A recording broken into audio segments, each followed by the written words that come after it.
grief in Jewish and Democratic circles. By the way, Republican circles are also grieving her death. No one deserves to die for any reason. It's not just Democratic circles. U.S. Representative Elisa Slotkin, on whose election campaign Wall worked, said in a statement, Wall dedicated her short life to building understanding and across faiths, bringing light in the face of darkness. Michigan Attorney General Dana Nessel remembered Wall as being driven by her sincere love of her community, state, and country. Sam was a kind person, and the kindest person I've ever known, as wrote on X, formerly called Twitter. Also, I'll follow up with this one as well. After a spike of homicides in 2020 and 2021, the rate of violent crimes, including homicide in the U.S., fell last year to pre-pandemic levels, even as other types of crime increased, according to data released this week by the Federal Bureau of Investigation. But experts say that these findings should be viewed with caution, since much of it is based on incomplete data from local police departments. The FBI data is based on voluntary reporting by individual law enforcement agencies, and last year, half of U.S. police departments, including those in big cities such as Los Angeles and New York, failed to submit data for 2021. In 2022, 83% of U.S. law enforcement agencies submitted data to the federal government, which means that about 10% of the population is not represented in this data, according to the FBI. And while more localities are included in this year's data release, researchers caution that department data can also be patchy because less than half of the nation's violent crimes, like rapes and robberies, are reported to law enforcement, according to the appeal. This incomplete national data can then be used by police departments and officials to justify tough on crime agendas and to push back against reforms like zero bail policies. New York, Chicago, Los Angeles, right? You miss the full story when you have incomplete and patchy data, said Insha Rahman, Vice President of Advocacy and Partnerships at Vera Institute of Justice. The issue of crime is deeply weaponized and politicized, and we see that come up especially during election cycles. Right. Has very incomplete data, but Governor Ron DeSantis' campaign is stating that they've made Florida the safest state in Florida. And we'll ask our first guest, Christi Tasker, about that in just a little bit. In Florida, only 8% of the police departments are represented in the 2022 data, according to the Marshall Project. Since 1930, the FBI has collected from local police departments and shared the data annually through their Uniform Crime Reporting Program. In recent years, however, the Bureau has been transitioning to a new data collection system, the National Incident-Based Reporting System, NIBRS, which, according to the agency, offers more granular and better quality data. But only 52% of U.S. law enforcement agencies had submitted their full 2021 data by the deadline, covering roughly 65% of the population. Before the transition to NIBRS, between 95 and 97% of U.S. police departments submitted their data. The gap in data was consequential. It means that on the heels of an unprecedented single-year increase in homicides in 2020, and with crime a consistent top-of-mind issue for U.S. votes, the FBI could not definitely say whether or not violence rose, fell, or was unchanged in 2021. That's as far as we're going to get with that story. That's pretty horrific, right? But typical. So that's going to do it for the news portion of the Awake Nation. Please tune in later today by 6 p.m. Eastern on our YouTube channel for the Awake Nation news. But now it's time to tell you who's coming on the program today. Penny? And awake we go with a shot of espresso. Good day and welcome to the Awake Nation guest interviews with guests who defy the mainstream narrative. Grab a cup of coffee while our guests brew the news for you. The Awake Nation, the truth with a shot of espresso. The Mockingbird Media controls the narrative. We help you determine what is real and what is not. conspiracy with key players at the highest levels of power. It reaches into the lives of every man, woman, and child on this planet.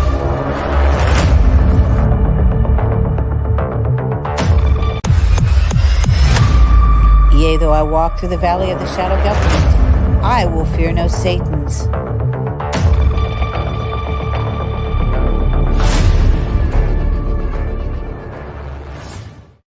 Tuesday, October 24, 2023, our guests are Christi Tasker. Christi Tasker, Tasker Agency, Patriots Perspective. Christi is running for Miami Commission. She's an entrepreneur, fashion designer, a technologist, and an international investigative journalist for the Awake Nation. You can find Christi at ChristiTasker4Miami.com. Our next guest is Dr. Reg McDaniel. Dr. McDaniel, New Eden Supplement. Currently, Dr. McDaniel is Director of Research at Wellness Quest, LLC. He's published numerous educational papers on the effects of glyconutritionals in relation to various conditions. Our next guest is Nathan Reynolds, author, Snatched from the Flames. Nathan Reynolds is an author who was used as a sleeper assassin. As a young boy, Nathan's innocence and body were used as currency to purchase influence and power by his deep-rooted Luciferian family members.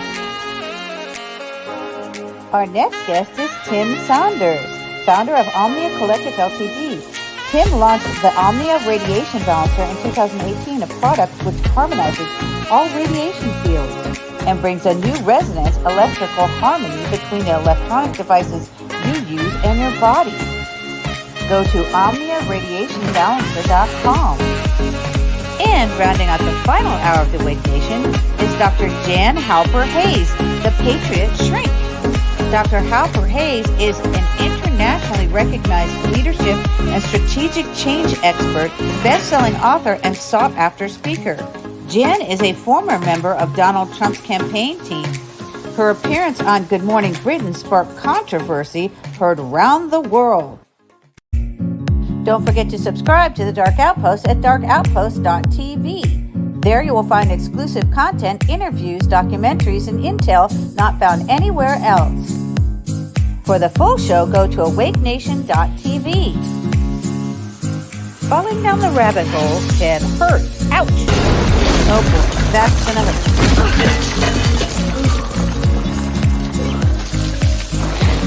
We will provide the researchers and whistleblowers. Your mission is to discern the truth from the MSN lies.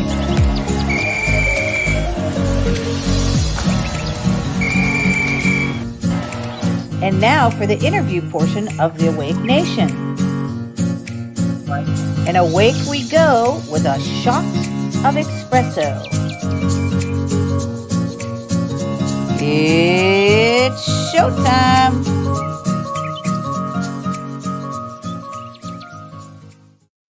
And welcome back to the Awake Nation Truth with a shot of espresso. We're glad to have you with us. Penny L.A. Shepard, David Zublick with you. We're going to bring in our associate producer, Heather Day, and our first guest of the day, Christi Tasker. Her website, Christi4Miami.com, 2 weeks out of the election. And here we are. And we're getting there. So good morning to both of you ladies. Heather, how are you doing today? I'm doing great. Good. Glad to have you with us, of course.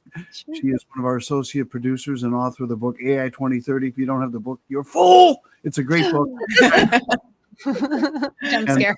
Yeah, she also had to go and get a day gig. We all know what that's about. So we are starting a segment for her called The Day Shift. And the first episode of which aired yesterday. So if you didn't see it, go back to the yesterday's show. Christi, what's going on? Oh, man. Well, first of all, I look forward to having time to read Heather's book because I feel like I'm going to have a book alone to write after this, because I'm telling you, the players in Miami, the Banana Republic with no bananas, it is almost comical. They're not even trying to hide their alliances, their crimes, their cover-ups, and watching them run cover is literally like watching rats run in a race. Okay. I mean, you can't even, like, some of them are chasing their tails. Others are like running off. They can't figure out which direction is out. and it's almost comical as a whole. So I want to bring on really quick just for Danielle Holm, who's been here from Rescue the Fosters. She's actually volunteered for my campaign on her personal time, but she's been here speaking. And I just want to let you hear what happens when we say anything about human trafficking. Good morning. Hey, Good morning. hey all. Thank you so much. Yeah, so I've been down here helping Christi. She's amazing and we need her. And every time I speak to any politicians, any government officials about trafficking, they just run away. They don't want anything to do with it. They don't want to hear anything that we're dealing with, my story, nothing. So it's pretty crazy. Well, yeah, we need to bring you on in your own segment. The impression I get is that some of them may be involved in it. That's why they don't want to talk about it. Yeah, that's exactly right. That's exactly right. So you wait till you hear her story. It's amazing. Well, and stunning, by the way. Yeah. Oh, she's gorgeous. Absolutely gorgeous. Listen, I have the best and most beautiful and most stylish team in Miami. Literally, I literally say. And she sent me the picture of the cake that your mom made with her. I was like, wow. Yeah. You guys are having fun down there.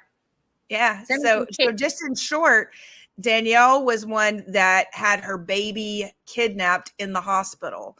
So that is still going on. There's a story that I posted on TikTok a while back of a pastor actually going in with the mom to get the baby and the mom out of the hospital. And the mom had just given birth. And they were literally I mean, how in the world could a parent abuse the baby in the hospital? They're not on drugs or anything like that. So it's crazy. They tried to use mistaken identity in Danielle's case. So anyway, listen, we've got the mama bears, we've got the fighters, and guess what? They've taken the children. So they got plenty of time on their hands to find all the criminals. Let's just put it that way. And to go rescue the children. So we're not having any of it here. And people in Miami, I think they're finally absolutely getting sick of the debacle because we have a crime rate that is just literally off the charts, guys. I mean, it is. Here's the report that we just did where the FBI is, of course, doctoring their information and skewing it, especially in Florida. They mentioned Florida. Interesting. They're saying that you have one of the lowest crime rates in the country, thanks to your governor, Ron. Oh, by the way, we also got a report wears high heels. Yes. Oh, well, he does wear high heel boots that I've seen. I mean, I don't know about other high heels. How short is he? Huh? He's pretty short. He's short enough that he wants to elevate himself. Listen, all of these politicians are so tiny, you guys. I mean, if you could, I look like a giant. I need to post the photos of me next to the politicians because I literally look like a giant. They Maybe look that's like why they're afraid of you, other than who you are. I think so. And then they're also afraid that I can find things, Penny, because they don't really like it when we're able to find things. What do I mean by this? Let's just take, for example, a little technology here, right? So, David, if you'll bring up on the screen, I'll just show you, what our technology is like in Miami-Dade County.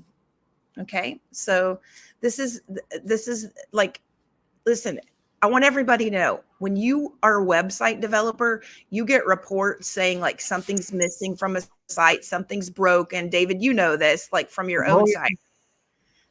You can't just overlook these things. In other words, so here we have, here's our crime map. Does anybody see a crime map here? I mean, I'm not seeing a crime map. No, I see police officers. Okay. Yeah. Wow. Yeah, that's not helpful. Yeah, not helpful at all, right? Okay, so then let's go to, this is the city of Miami crime map, okay? So city of Miami crime map states that we only have 37 records. Let's just look and see what they're actually reporting because on most days, in the past 7 days, this date range here, you can look at it. When I'm looking at it, I'm like, oh, I know that there were some crimes that were reported in the city of Miami, which is all of this area here. Well, they're not showing any of it. Okay. So you're telling me that we haven't had a single crime occur in the city of Miami. So maybe that's why the FBI has their crime watch down because the same criminals that are running the governments are also running the police departments, which are also running the websites, not showing them where the crime maps are.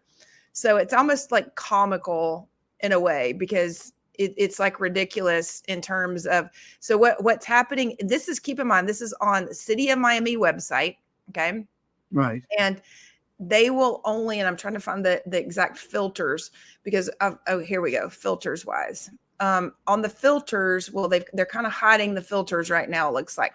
But anyway, they're only reporting on the county. Oh, here we go. Visible agencies. Okay, notice this. So Pinecrest Police or Miami-Dade Police. Okay, keep in mind, we have City of Miami Police. Okay, this is City of Miami website. Okay, if I back up, Miami Police Department. Okay, they're claiming that this is the map. By the way, I have actually already told Chief Morales that this is broken about a month and a half ago, maybe 2 months ago now. I told them exactly how to fix it. All they need to do is check a box. Right. But instead, these boxes aren't being checked. So the public looks at this and says, oh, we don't have any crime. Yes, we do, people. They're simply not checking the box. That's it. It's crazy. So, and then we have, and here's proof of where the crime rate per capita is 35 per 1,000 residents. Miami is one of the highest crime rates in America compared to all communities of all sizes, from the smallest towns to the largest cities. One's chance of becoming a victim or of any other violent or property crime here is 1 in 29. Wow. So it's a very, very, very high crime rate. So that is the reason I'm constantly, for our residents, saying we must quit defunding the police and actually fund them so that they want to work for us, because we are not giving them a living wage increase. Our fire and police have not had wages increase in a very long time, but yet our taxes have increased. So what are the criminals doing with the money? Okay. No different for, if you want to think your government's not stealing money from you. Hey, did any of you out there give to the Surfside Fund that was raised by Miami-Dade County and the city of Surfside? Right. I just want to know in comments, did anybody give to the Surfside Fund? Because I know a lot of people that gave to the Surfside Fund. And guess what? To date, those victims have not received $1 of that fund. So where's the money, guys? What we should be asking, right? Check their pockets, check their Swiss bank accounts. I'm sure they're not in United States bank accounts. Well, I think I have a whistleblower that, or actually I have 2 whistleblowers that have told me the same thing. So it's very interesting regarding what they're doing with the money. But you know what? I'm going to give the FBI an opportunity to actually investigate where these money drops are occurring, because we do know, thanks to some very brave souls out there, we know, because one thing for sure, our Ponzi Postalita is certainly not going to let us know where the money is being dropped. He wants everybody to think he's hiding it at his Bitcoin account. Well, he might be hiding Nancy Pelosi's money in his Bitcoin account, because by the way, he's a good friend of Nancy Pelosi. That's the reason he's going to Silicon Valley, promoting himself on billboards on our dime with our officers who don't want to be serving this guy. Okay. All they want is their paychecks. They want to actually serve the community. Many of them, believe it or not, signed up as a police officer and wanted to become a police officer to fight 2 things: drug trafficking and human trafficking. And guess what? Every time they try to call in a call for human trafficking and drug trafficking, guess what happens? Anybody want to guess? They run away. Yeah. They hang up on them. They get a call for robberies at luxury department stores like Saks Fifth Avenue. What? Oh, and then we conveniently cannot find any calls going to Saks Fifth Avenue on our 911 system. Why? Where are the calls going? Are the officers lying? Is this maybe that crime tips thing with John Wall? Does that thing tie in here somehow? No, that would be that. Well, you know what? Here's the deal, Heather. That's a good point. Anything that's obfuscated. They actually want to circumvent the 911 system as a whole. So what they're doing now, it's actually a crime to wipe any records off the 911 system.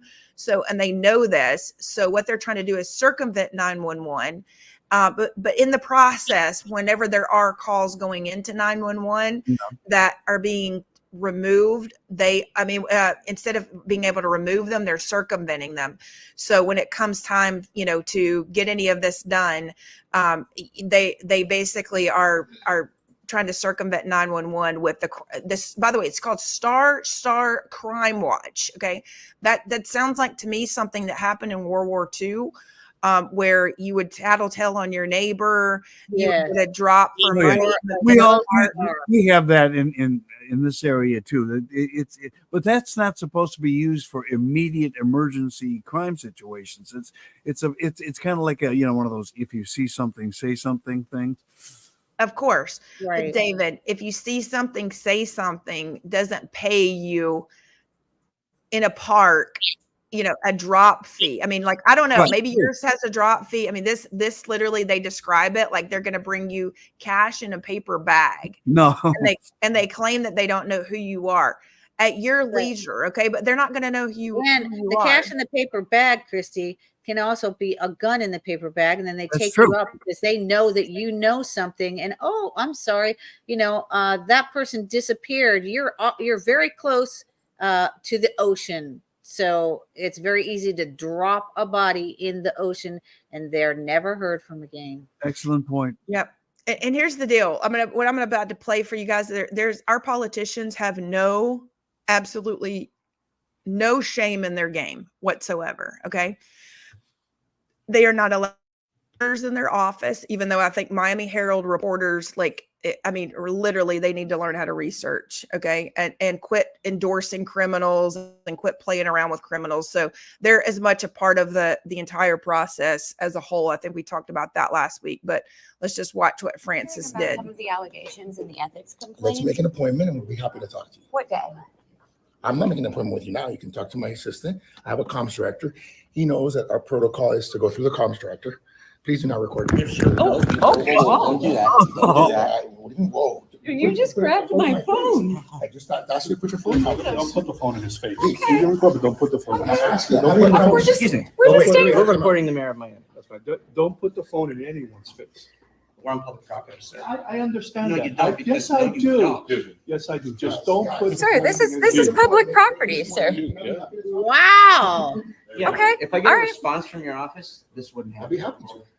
Okay. I'll be happy to. If I ever got a response from your But office. Joey, you have a comms director. You know the procedure. You know the rules. The rules are simple. Okay. The rule is call my office and either put the questions in writing or make an appointment with me. I'd be happy to talk to you. Mayor, I've been talking to you for years, and I will continue to talk to you. Yes, I have. Okay, Mayor, have you been approached by federal investigators? No? No. All right. Not being approached by the FBI. And how much money did you pay back Ken Griffin for the F1 tickets? I paid back Ken Griffin. I believe it was Ken Griffin is the $10,000 developer. for the tickets, and then I believe for Carbone was $6,000. Okay, thank you, Mayor. Who paid for the other days if he didn't pay for the rest of the Whatever weekend? it is. I'm sorry, the F1 tickets to the Paddock Club are $14,000 tickets minimum. I paid for what I was told was what I, And the number was given to you by Mr. Griffin. yes. Got it. Thank you so much. Wow. Yeah. Yeah. I'll- Definitely mob tactics. Who is that reporter? She deserves kudos. Well, it's Miami Herald reporter with Joey Fletchis. Joey Fletchis also keeps trying to cover for another opponent in the race that literally has a criminal rap sheet. I mean, like, you can't even make this stuff up. Okay. Mm-hmm. I mean, literally, like, the article will be like a mile long on the incumbent. Okay. And even talking somewhat negatively about her. And then it'll go into a person that's running and the only criminal. And they're like trying to cover up, like, oh, well, he was only going through a divorce. And, oh, he was only, like trying to make excuses for criminals already. It's like, come on, guys. Can't you just, like, if you really want to get rid of the criminals, quit endorsing them before they're in office. Miami Herald, Christy? Huh? Yes. Yeah. The So, writer? yeah. But the thing is, the Miami Herald is a part of the problem. That's what I'm saying. It is actually, according to Kirby Summers, CIA controlled. Additionally, Janet Reno's parents, her mom was a reporter, I believe, at the Miami Herald, and the father One of them was Miami Herald, and one of them was Daily Report or Daily Pilot. Okay, So it's all the same, like It is. families. That's what I'm talking about, Heather. It is the same players. Like they make no qualms. They don't even try to pretend. They literally are. Like I saw last night an acting coach and a producer trying to handle one of my opponents. Okay. They literally put a woman in who's pregnant, who does not live where she says she lives. She's in a Menlo Park or Milo Park, okay, that is owned by another developer that's run by the county, that she supposedly works for the United Nations, that only utilized a passport to register for office, who happens to be a Republican. See, what they have to do, let me explain to the public. This is very important. The Democrat Executive Committee will fund a Democrat if they're the only Democrat running in the race. A Republican will fund, the Republican Party will fund the Republican if they're the only Republican running in the race. They will do things like endorse. Let me just show you. I have one of my opponent who was endorsed by the Democrat Party. Look, our Democratic champions, okay? And they endorse Sabina Covo. This is the incumbent. And you have all these players here endorsing her. Okay. So this is a gay rights. Hold on. This one here is gay rights, right, founded by another opponent, by the way. Okay. All working together. If the public knew that, they should be required to do disclosures, a disclosure sheet. They should be required to confirm an address. They do not even have to confirm an address in the city of Miami. You can literally register to vote with your passport. Okay. And so last night, I asked this little bitty tiny pregnant lady who almost has no voice whatsoever, that's being handled by her husband via a producer. Okay. I'm not joking. These are actors and producers. This is wag the dog stuff. This is totally wag the dog. This is totally wag the tail. Absolutely. It's like so comical that the good thing is it's actually waking up like all of Miami, because they're like, Christi, what is she doing here? And I'm like, oh, she's the Republican that they needed to put in to make sure that they had a Republican that they can control, so that they don't have to give me the Republican Party run by Alex Diaz de la Portilla, who was arrested, has already met me at the doors of the Republican Executive Committee with an attorney. The Republican Executive Committee probably paid, on average, my guess is about $2,500 for that attorney to meet me at the door and say, no, you're not coming in here, because you know what? They were supposed to swear me in as a member of the party. They just cannot do that, because then you get a vote on who your actual president is going to be, who your elected officials are going to be. They don't want that, guys. This is a mafia. How can they refuse to have you sworn in, Christi? Well, they can refuse. Well, they technically can't legally, Penny. That's the thing. They couldn't legally refuse. So they literally had a developer's attorney from Lennar, who is the vice chair of the Republican Executive Committee. His name is Kevin Cooper. You can look up Lennar, Kevin Cooper. Lennar is a development group that evidently files a lot of lawsuits against homeowners. So homeowners, whenever they have a problem with their properties and they bought these Lennar properties, he's the guy who sues them back or answers their lawsuits. Okay. So that is the person that is an LGBTQ guy. Yes, he's a gay guy, vice chair of the Republican Executive Committee. That is the reason, ladies and gentlemen, we must clean house. And my advice to everyone out there is, if you're a registered Republican or if you're a registered Democrat, do not change parties. Okay. Neither one of you change parties. Okay. Because we basically have a situation where we have two wings of the same bird flying in the same direction. Okay. Yep. So what we have to do now. Right. That's right. So don't change. They all want you to go nonpartisan. Okay. They want you to leave the party. No matter which party you're in, they want you to leave it. So here's what I want you to do to help clean up our country. I want you to immediately go to your Secretary of Elections website. I want you to fill out the paperwork to become a Republican executive committee person or a Democrat executive committee person, because both sides have very few people on the committees. Okay. They're supposed to have, like, in our area, there's basically supposed to have a person per 250 people. We don't have anywhere near that. The people that are in the executive committee don't even show up because they're part of the mafia. They're getting paid off in most cases. Okay. However, what we have to do is you have to immediately sign up to become the Republican executive committee person. You may say, oh, I've never been to a meeting before. In most cases, you don't even have to have been to a meeting. You want to just go in, and when that person calls you, you want to act like you're going to do whatever they want you to do to get your foot in the door of the party. Right. Then you can actually make a change. Okay. So you're going to have to pretend with the person. See, I'm not a very good pretender, you see. And so I was blocked at the door. They paid $2,500 with an attorney. They know me. So, but you guys, you regular people out there, you may say, oh, but I'm not an executive. Oh, I don't really know how to do anything. Trust me, you know how to do whatever they're doing and much better. I mean, because what are they trying to prevent by preventing you from registering? Well, what's the result? What's the, result of that? Well, here's the deal. You know how we go to an actual, when we have an actual election, okay, like a primary election. So let's just say if it's DeSantis versus Trump, okay?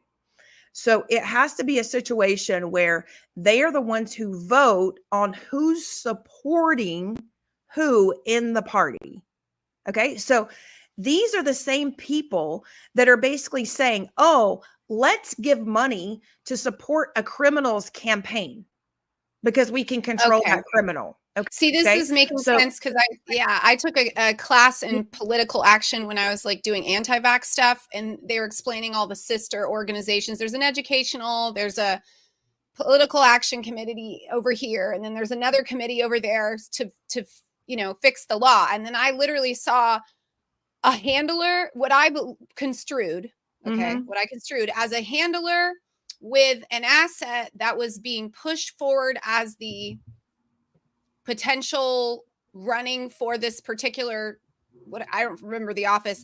And she was very actually more liberal, but they were putting her into this conservative group. And it just, to me, I just saw it blatantly. Yes. But it was through all these organizations. So the individual that met you at the door was a lawyer for, was he a lawyer for, he was a lawyer for, believe it or not, he was a lawyer for the state level Republicans. That's where he claimed he was a lawyer for the state level Republicans, but he was at the county level, which made it very odd. So who runs the state level of the Republican Party? DeSantis. Okay. Who was at a meeting last night for the Miami Women's Republican meeting? Well, a man who actually runs the Republican Party of Florida, the main chair, was there. He was actually telling us about him going over on behalf of going over to Israel on behalf of DeSantis and Trump, helping Benjamin Netanyahu win his race. Oh, interesting. Oh, election interference. Isn't that interesting? And of course they do it here too.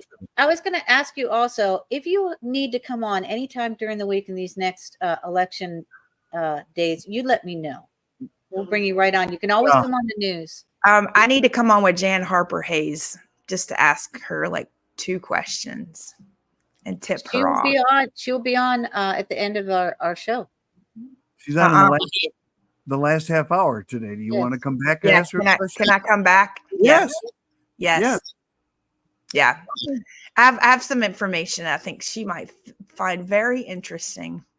All right. Well, we will have you back during the last half hour when she's on. Okay. Wonderful. Thank you guys and so very much. They can find you, Christi? Yes. Go to Christi, the number 4 Miami.com. Make sure you sign up for the news, okay, or sign up in general, and you're going to get news, because you're not even going to believe what I'm about to drop on all of my opponents, showing their connectivity behind the scenes, showing how they're disenfranchising citizens, showing how we can get our city back with your vote. So please make sure that you sign up you register to even volunteer if you would like to participate, and if you would like to come to the victory party, because the victory party is already started. And let me just tell you, we have got so many people that are sick and tired, and so many talented people. So I've got musicians, media outlets, 87.7 is going to be there. Some members from Timcast, and Luke We Are Change is most likely going to be there. Maybe Jimmy Levy and others, because people are tired of this BS. All right. Well, we will definitely encourage everyone to sign up at Christi, the number 4 Miami.com. You're going to be back a few times between now and the election. We're going to make sure of that. And we'll see you a little bit later on, the final Sounds half hour great, guys. with Jan Halper-Hayes. Thank you for being with us. Thank All right. Yeah. We're going to take a quick break. When we come back, it's time for Dr. Reginald McDaniel to talk about nutrition. Don't go anywhere. The Awake Nation continues in just a minute.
And welcome back to the Awake Nation. Penny L.A. Shepard, David Zublick, and our associate producer, Heather Day. She's the star of our day shift segment on Mondays. We want to expose as many people as possible to her because you've only up until now mostly seen her on Fridays when she was handling the trauma triage team, which has now moved to Mondays. Isn't it? No, it didn't move to Mondays. It's still on Fridays. She moved to Mondays. I'm on Mondays, yeah. What day am I on? I can't remember. Anyway, I think it's Tuesday, Dave. That's why I always write the day and announce it just so that we know what day. Yes. And now by the way, today was supposed to be the end of the world. So the end of the world, according to some. I responded to that and said all the people that bought Halloween costumes are going to be pissed. Yeah, we'll find out what's happening right now. We bring in Dr. Reginald McDaniel from Wellness Quest. Dr. McDaniel, how are you today? Just fine. Sure enjoying these days where it's not 100 degrees every day. Oh, that's right. Yeah, well, that's right. You're in Texas, and you guys have had one heck of a summer. And I'm hearing we're going to have this weather pattern called Super El Nino, which means that the weather for the most part is going to be warmer than normal this winter. So I don't know if that's a good thing or a bad thing for you guys, but hopefully it won't be oppressive in either way. We don't want any dangerous winter weather or oppressive warm weather either.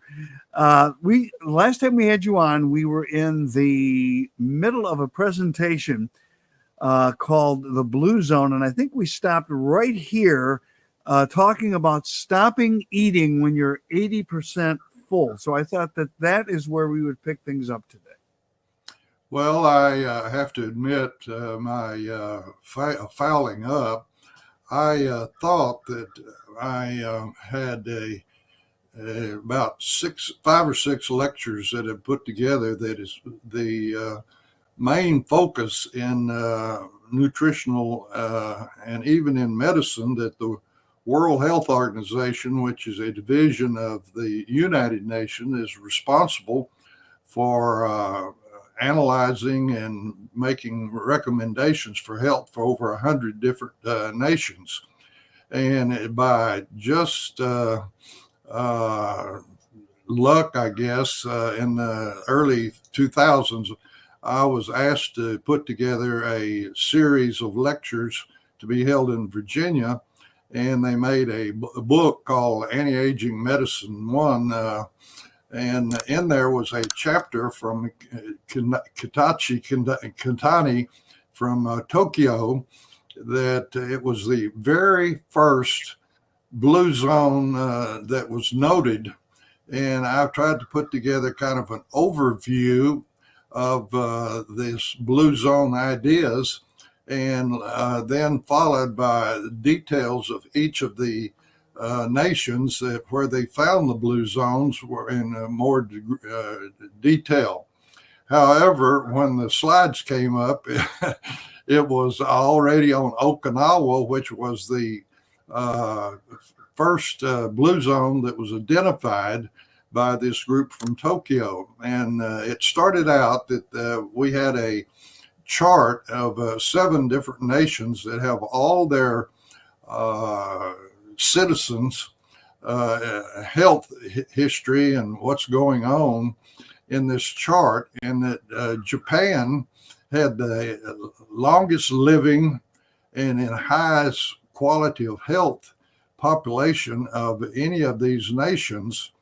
And this is what Katani had presented, because out of Tokyo, they came into the island of Okinawa and analyzed what in the world was going on, because the mainland Japanese were just about the same years of life and quality of life as the other nations, but Okinawa was so outstanding with its the population living longer and in better health. They found people in their 90s living independently, needing no help, and then they had people over 100. Fact is, they had the oldest living individual that they could find in any nation. She was a female, 116 years old. And I covered what they found out. That one, and another thing about this overview before we go into the blue zones, is this is a topic that's been around for thousands of years. Plato and Aristotle of ancient Greece both wrote essays on anti-aging and longevity, because this is a subject that is kind of 100% of the population. Everybody would like to live a long, productive, healthy life. Yes. And so it's been around for a long time, and just now has modern science been applied to it.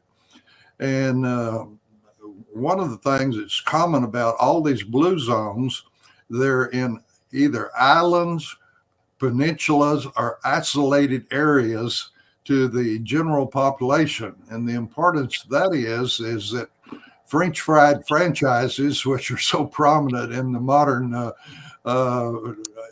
nutrition, they don't go where there's a low population, and like islands or peninsulas that are away from the main population. And this is there's no McDonald's in these islands, or they're where they can get the junk food. Is there no GMOs? Right. Well, another thing is that national markets like we have now. When I was a kid in the 1940s, nearly every grocery store was owned by a local family, Yeah. And seldom did they have things more than, say, 50 miles from the grocery store. And so there were multiple foods that we could only get about 4 to 6 weeks a year during the growing season of that area. But now you can have watermelon 12 months of the year. You can have cantaloupes 12 months of the year, all your different berries, your strawberries, your raspberries, blueberries, 12 months of the year. What has happened? They only taste good at the ripe time. In other words, you're right. You can get cantaloupe, for example, all year long, but it only tastes good in like August, because that's when they get the real fresh stuff. The rest of it is preserved for the rest of the year, and it doesn't quite have that sweet taste of just out of the garden. You know they're what I mean? using chemical, like they're using like artificial hormones and all kinds of things, growth promoters and stuff when it's off season. So who knows what the health effects are of that too. Well, there's an umbrella aspect of this too, is that agribusiness goes across the country and picks these different things during the growing season and ship them in. But to have shipping life and a shelf life, they pick them green. And this is the problem with the green harvest, which is so ubiquitous in our developed countries, in that when you pick the produce when it's green, it's before the genes in the plant can put the nutrient molecules into the fruit or vegetable that our genes call for to utilize and hook together in cellular synthesis to make the bioactive molecules to run the biochemistry and physiology of life. Well, that's a common problem that does not exist in the blue zones. Fact is, another thing that's common in the blue zones is oftentimes, if you check into their history, they're still eating like their population did 50 to 100 or sometimes 200 years ago. They live on the produce, that they have gardens, they have small farms, and they certainly don't pick the produce 2 weeks before it ripens and set it on the shelf in the kitchen and wait for it to turn to a color that's good enough to fool us. And probably the best thing that most people are aware of is tomatoes. A vine-ripened tomato tastes so much better than a green-picked tomato that they ship in like green rocks and hold them in the back of the market until they're red enough to fool you. You take them home and they're tasteless.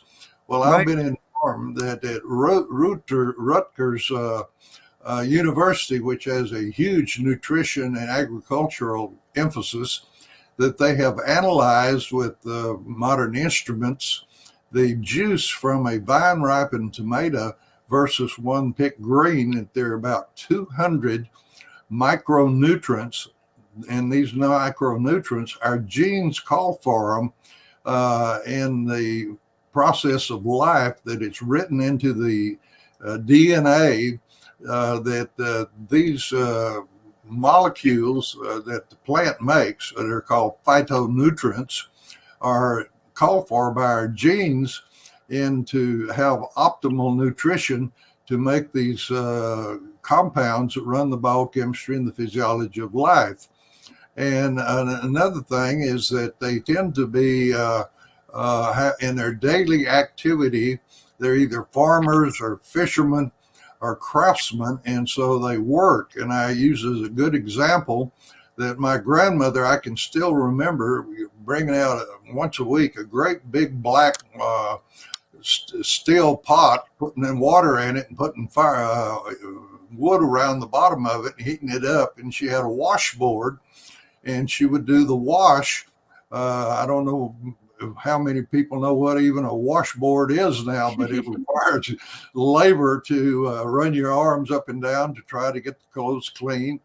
And then you had a real task of going into tubs of water to rinse it, and then to go and put it on the clothesline, this these wet sheets and different clothes, which you had to lift to put on the clothesline.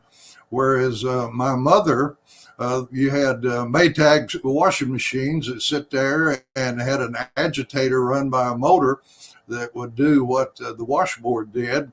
However, in this modern area, my wife has two big machines in the washroom, and you dump the clothes in there and the water automatically goes in, hot water goes in automatically, and it washes it without you having to do any of the labor of this.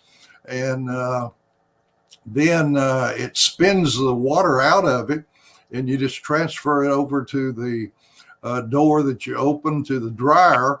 And we don't even have a clothesline like my mother and grandmother had. Well, that's the work of the lady of the house. However, back when they're having the wash pots, my grandfather was using mules to go out and plow 40, 50 acres and to plant and to a lot of labor. So it's a combination in the blue zones that, unlike many of our population centers, we have abundant food and less labor. And so we unfortunately have continued to eat just as much, if not more, than we did when we were burning the energy that's in food with our daily labors. And for the example, in Okinawa, which was the first identified blue zone, they found out that they were nearly all either farmers with big gardens, or they were fishermen. And so they had a lot of labor to burn the energy that's in the food they were eating. And they found out that on Okinawa that everybody drank tea, but the tea that they drank on these farmers and fishermen was the cheap tea that everyone drinks in Japan.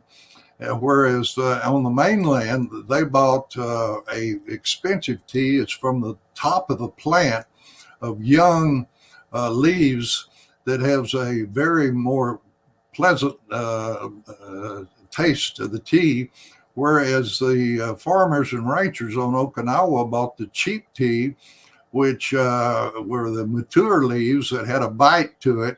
And when they analyzed this, they found out there were multiple plant-made molecules in this cheap tea that supplied what the genes call for in cellular synthesis that is not present in the urban areas. The next thing they found out is that rice is of two types, one a white rice and a brown rice. Well, the brown rice has the seed coat on it, and it's cheaper than the white rice. And so these farmers and ranchers, well, not ranchers, farmers and fishermen, bought the cheap rice. Was the next thing that the group that came in from Tokyo found out. And they all had gardens, and they allowed their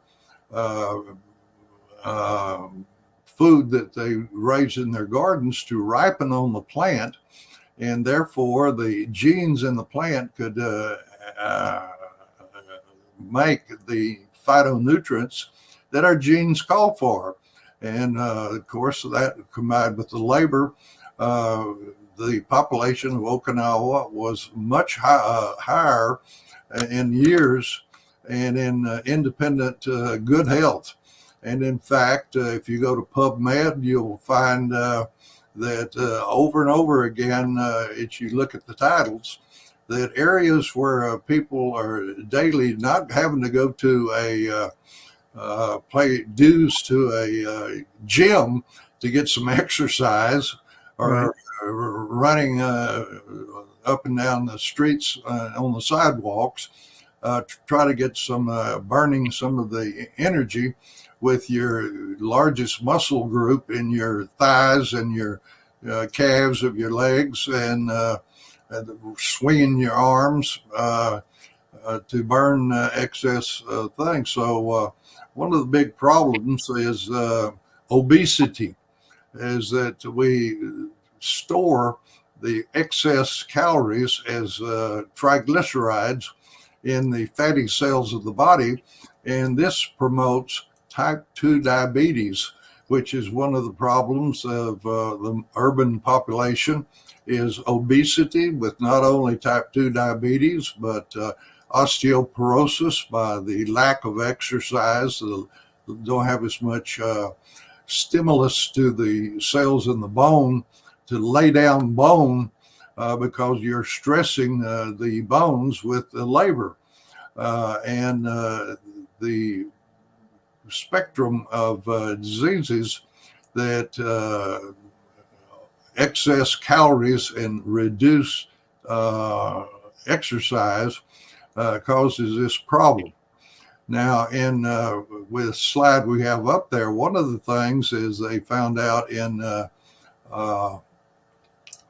Okinawa is that, I don't know how you pronounce that, Hara Hachibu, which is Japanese for stop eating when 80% full, is that they found out that the instance of, as people aging, complaining of GI tract symptoms, which is so common in urban areas, that this was very healthy, and that Okinawa, for 100,000 citizens, had at least 81 out of 100,000 living to be over 100 years of age, and that they had 100,000 citizens that reached 100 years of life. Next slide, please. All right. Now, caloric restriction is what the stop eating when you're 80% full.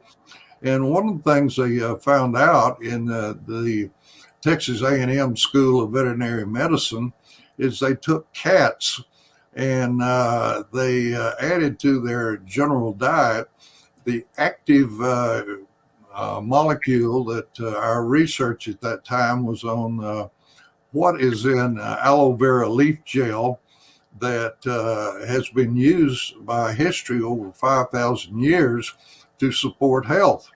And what they found out in these cats that they had controls and they had those that they added to their diet, the active ingredient from the aloe vera, which was found to be acetylated mannose, that for short we call acemannan.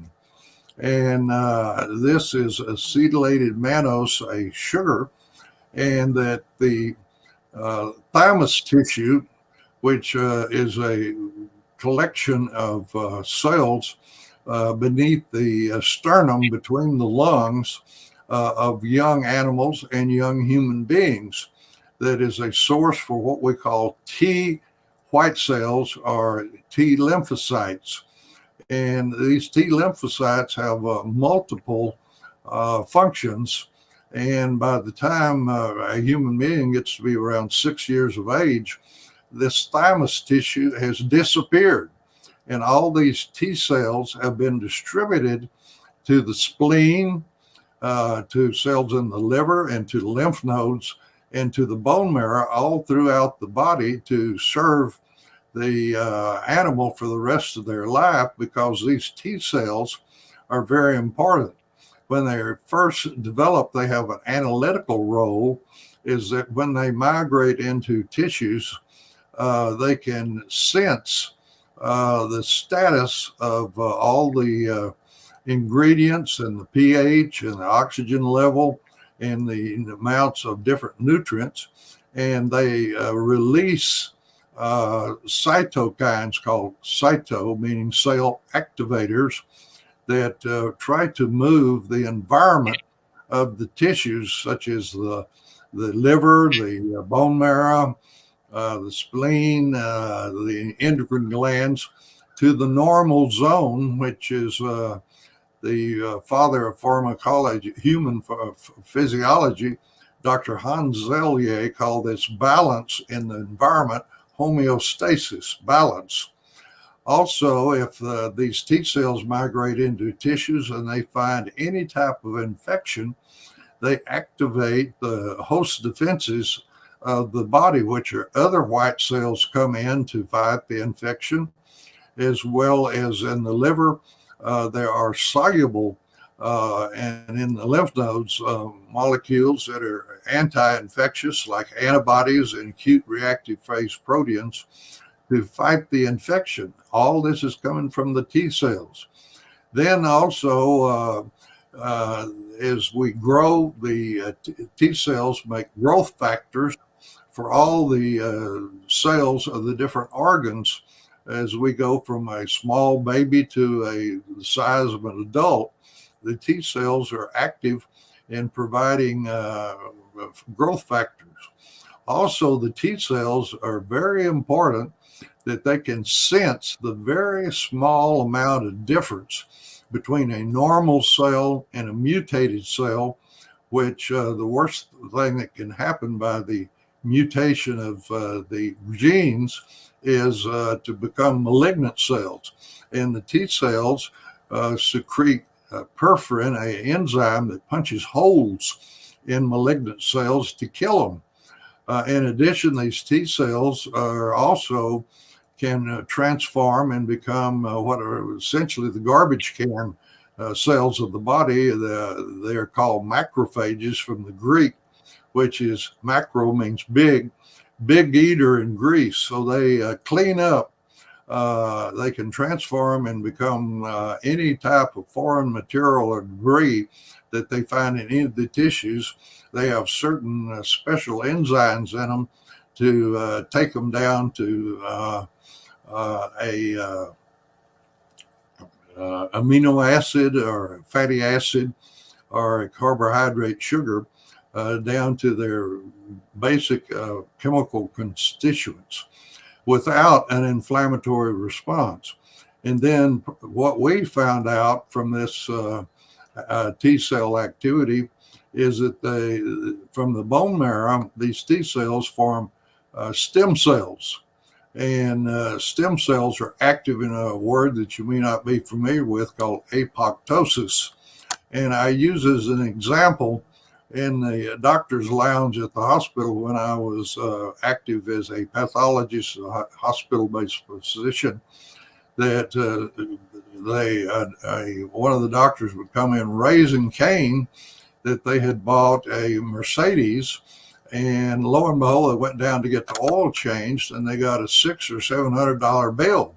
Well, they had marked the thing for preventive maintenance for the car, and they have the records for Mercedes that different parts in the car will fail at so many thousand miles.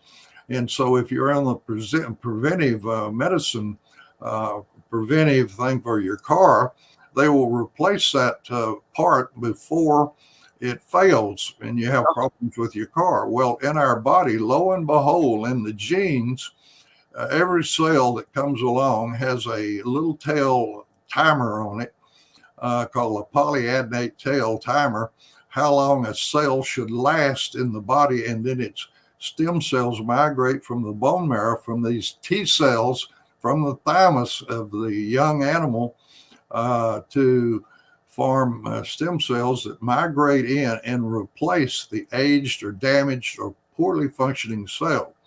Well, the active ingredient from the aloe really boosts where you can hardly find in peripheral blood a stem cell with a common person. If you've been taking the active ingredient from the aloe vera plant, the acemannan, they have millions of stem cells circulating in the blood that can act to regenerate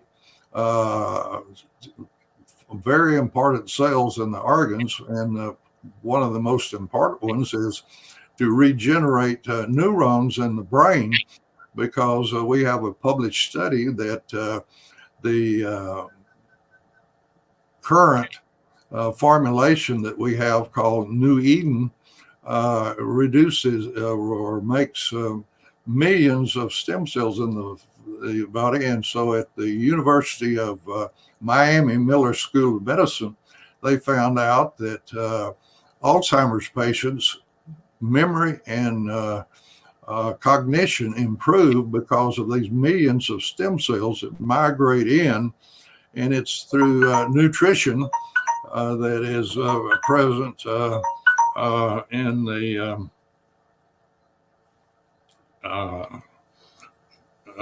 the current formulation that we keep talking about. Unfortunately, Dr. McDaniel, we're gonna have to leave it there for today. I want to pick this up again the next time you come back on. But I do want to remind people the most important part of this is the fact that you can get all of the positive benefits that Dr. McDaniel is speaking about in this formulation called New Eden. It is nutrition for the 21st century. You take a capful of this in the morning, a capful at night. The best delivery system is yogurt. You can put it in just about anything. And it's going to, it's not a supplement, it's actually nutrition itself. And it's going to deliver all of the ingredients that you need to keep your body healthy. Never take it on an empty spirit. It's an excellent product. Dr. McDaniel, we're just flat out of time for today, but we'll pick it up next time. See, you can't move to all these blue zones, but you can take what David had in his hand and accomplished at least 90% of what these people are getting in these blue zones that the World Health Organization has recognized. Thank you. And thank you. And maybe someday I'll move to one of those blue zones anyway. just to enjoy the good weather, I guess. Dr. Reginald McDaniel, thank you so much. Thank you. New Eden at our website. Go to awakenation.tv. There's a jar right on the front page. This stuff is absolutely fantastic. I take it every day. It is nutrition for the 21st century. Let's bring in our next guest, Nathan Reynolds, who is a regular contributor also to the program and also talks about health and taking good care of yourself. And let's bring him in right now. There you are. Nathan, how are you? Doing marvelous. How are y'all doing? Good. Good to see you. Likewise. You are a busy man. You know, I am a little bit busy right now, Penny. I will not deny it. You know, I said, I think you're like more busy than me. Yeah, I don't know your schedule, but it has been really pretty rowdy lately. Just baseline, we got twin babies. For those of you that don't know, twins are ridiculous. They're wonderful and not full of insane just sleeplessness and like just bring you to the brink of total madness. It's really good for you. Really good for you. How old are they now? How old are They're they? 6 months. They're 6 months now. Oh, wow. And yeah, there's lots of that. My son is gigantic. He just will never stop growing. I don't know what's going on. It's wonderful, right? They're like, we've never had boys before. We've always had girls. I have 3 daughters besides him, and his sister is like 45% smaller than he is, and he's just he's expanding like unrelentingly. It's good. So you have 3 girls and a boy. Mm-hmm. Wow. That's great. And I mean, and you know, my wife and I are like living miracles to that because, you know, we were infertile for 5 years, right? This is like the very beginning of our marriage. And I suffered a lot of very specific trauma that like crushed my epididymis, which is very critical for childbirth. And if you ever had your epididymis crushed, you know how painful they can be. Wow. But yes. I don't even know what that is. I don't either, but it's I do. And that is a miracle. So congrats. Yeah. Thank you. You know, that was a real turning point for us, was realizing, you know, some of us got to lay down the previous life of what we had expected and put to death the old desires, the old man and the old woman, and be willing to raise up another generation that's not, I mean, you get a new baseline with children. It's quite unique because you get a building slate to work with. That's just not, it's not common these days. You know, it's not common that we get an opportunity to raise our children as our own. You know, most people give their children away. They divorce themselves from their children at a very early age, and they don't get an opportunity to raise them and impart on them truth and wisdom and understanding so they can help them navigate this wild world of wickedness and foolishness that's just abounding everywhere we turn. So it's been an incredible journey. My oldest daughter is 7 years old now. That's kind of when I started talking about all these things that people would rather me not talk about back at the time. But it seems there's a resurgence of people that are genuinely curious for the truth. Absolutely hungry for the truth. So it's a great time to seize the opportunity, Penny. So yes, we have a lot of 20-hour days and 22-hour days like last night. Hallelujah. For cold water plunges and delicious medicinal teas that I harvest off of trees and such. You know what? Tea has our previous guest was talking about tea as well. It does have so many medicinal benefits. Now you make your own. You betcha, David. There's like 35 different plants inside this cup that I am drinking. Tell us about that. If you don't mind, I'm really interested in that. I'm really interested. Yeah. Well, let me grab a book, David, because I'm always about the referrals here. I know. So I'm wondering if he makes the blend or if he grows all the plants and makes the blend. So I think he does both. He's Wow. an amazing individual, Heather. You're going to love him. Cool. He was also used as an assassin. Yeah, there's that too. I used to kill people lots. But, I just got tired of monsters always continually abusing children, so I just decided to cut their throats. Was an easier start of the day. But this book, Trees of Missouri, this was like one of those just paradigm shifting books because I started learning that, I went on this quest to try to learn how to be like a homesteader and somebody that could farm and ranch and do all those like great things. And I realized that I lose. Nature wins every time. I'm like, the forest wins all the time. Farmers can't fight against the forest. I'm in the Ozarks right now, but exactly. I traveled 150,000 miles all across the country and I watched forests win everywhere. And I'm like, what's super interesting? Why don't we figure out how to get food out of there instead of just perpetually like beating our heads in, trying to fight back against every pest and disease? And nothing seems to want to grow in certain places. And I think we're engineering our lives backwards and trying to grow food that doesn't want to be grown there. So just stop. Figure out what nature actually wants to grow in those areas. A really critical guy who is a big mentor of mine is a guy named Mark Shepard, who taught about regenerative agriculture and a form of growing the types of food species that native to the area. And so this book, when I moved to the Ozarks, I start libraries wherever I go, and I donate tons of books around. And somebody left this behind for me, and it is called The Trees of Missouri, and it is by Don Kurtz. And this introduced me to the Department of Natural Conservation and Resources guys, and it opened my eyes because they had this like illegal section in there nowadays. It's really frowned upon, but it talks about like, this is quaking aspen. Okay. This one talks about quaking aspen, and it's got a little identification so you can like see what the leaves look like. It has a description for what the general body of the tree should look like. And then it shows you distribution, areas that you can expect that it's been known to have been found in. But then it has this perfect, beautiful area that says medicinal uses. And this is that super illegal part today that's all frowned upon by the FDA and all these other psychopaths that, drink the blood of infants and such. Yeah, it says medicinal uses. Native Americans used inner bark tea for stomach pain. Like, I can't even imagine how many Americans take drugs that have side effects. That's the only reason we legally can call it a drug in this country, is if it causes That's pain. right. Does it have licorice in it, Nathan? What's that? Does it have licorice in it? This is just one tree called quaking aspen. You've probably seen quaking aspen if you've ever been to somewhat more northerly areas. Its leaves have these, they dance in the wind, and they're very white, stark bark. Like their bark looks very bright white, and it's very soft and peppery kind of like texture to it. But you can scrape the inner bark of it, and then literally, here's what you do. I'll just tell you because this is important.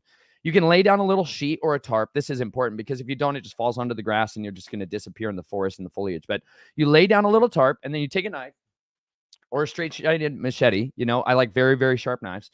And so then you can cut a little tiny rectangle of space onto the bark of the tree. And then as you peel that off, it's best to do this when it's sunny out because trees breathe. And the way they cool themselves off is through transpiration. Just like we sweat, the tree pumps moisture up from the earth, and it puts it out into its leaves, and they exhale that moisture and they exhale carbon dioxide. They literally are breathing out, they exhale oxygen, and they give this like fluid system that's pumping through it. So their blood is moving all the time. And so that inner bark area is where all that action's happening. It's very juicy and moist. And so when you cut that off, there's all that inner bark. And that's what it's talking about here. So when I read about inner bark, you're going to take that inner bark, and then I just dry it out. I have a dehydrator. It's called an Excalibur. I prayed diligently for the Father to give us one, and we found it in the bins for like $10. Goodwill outlet store. Anyways, you dry it out, and then you can take that and crumble it up. You could throw it in a blender to crush it up if you would like to. I generally just kind of chop it up, and then I throw that in a pot of water for 10 to 15 minutes. It's always, if you're going to boil a tea or anything else, do it for 10 to 15 minutes. We used to call it cowboy coffee where I come from in Arizona. And just, you're going to get this is a water extraction. There's other extractions like this. This is black walnut tincture, which is just black walnuts that are falling around everywhere. Amazing. All of you need to get rid of all the parasites you're infested with. Yes. You guys are all under parasitic mind control continually. It's ridiculous. It is mind control. That's so true. Literally. You betcha, man. 60% of France was under parasitic mind control by this toxoplasmosis, which comes from They still are. I just got back from Paris. Oh, no, David. They're all just riddled with parasites. It's a real thing. It shuts down your inhibitors to your body, especially regarding your sexual arousal areas. And so you get these perverse sexual drives, and people that do detoxifications through things like turpentine or black walnut are suddenly cured from that. And you're like, yep. so many of our ailments are just rooted in the fact that we're all being under the influence of parasites. Our gut health is literally where our brain comes from. So anyways, this is just one little tree that's in here, and it says cure for stomach aches, urinary ailments, worms, colds, fevers, as an appetite stimulant, and a salve from the leaf buds was used for colds, coughs, and irritated nostrils. So like what I do, and it also says here, all of them contain varying amounts of salicylin, which is anpopulin, which is the precursor of aspirin.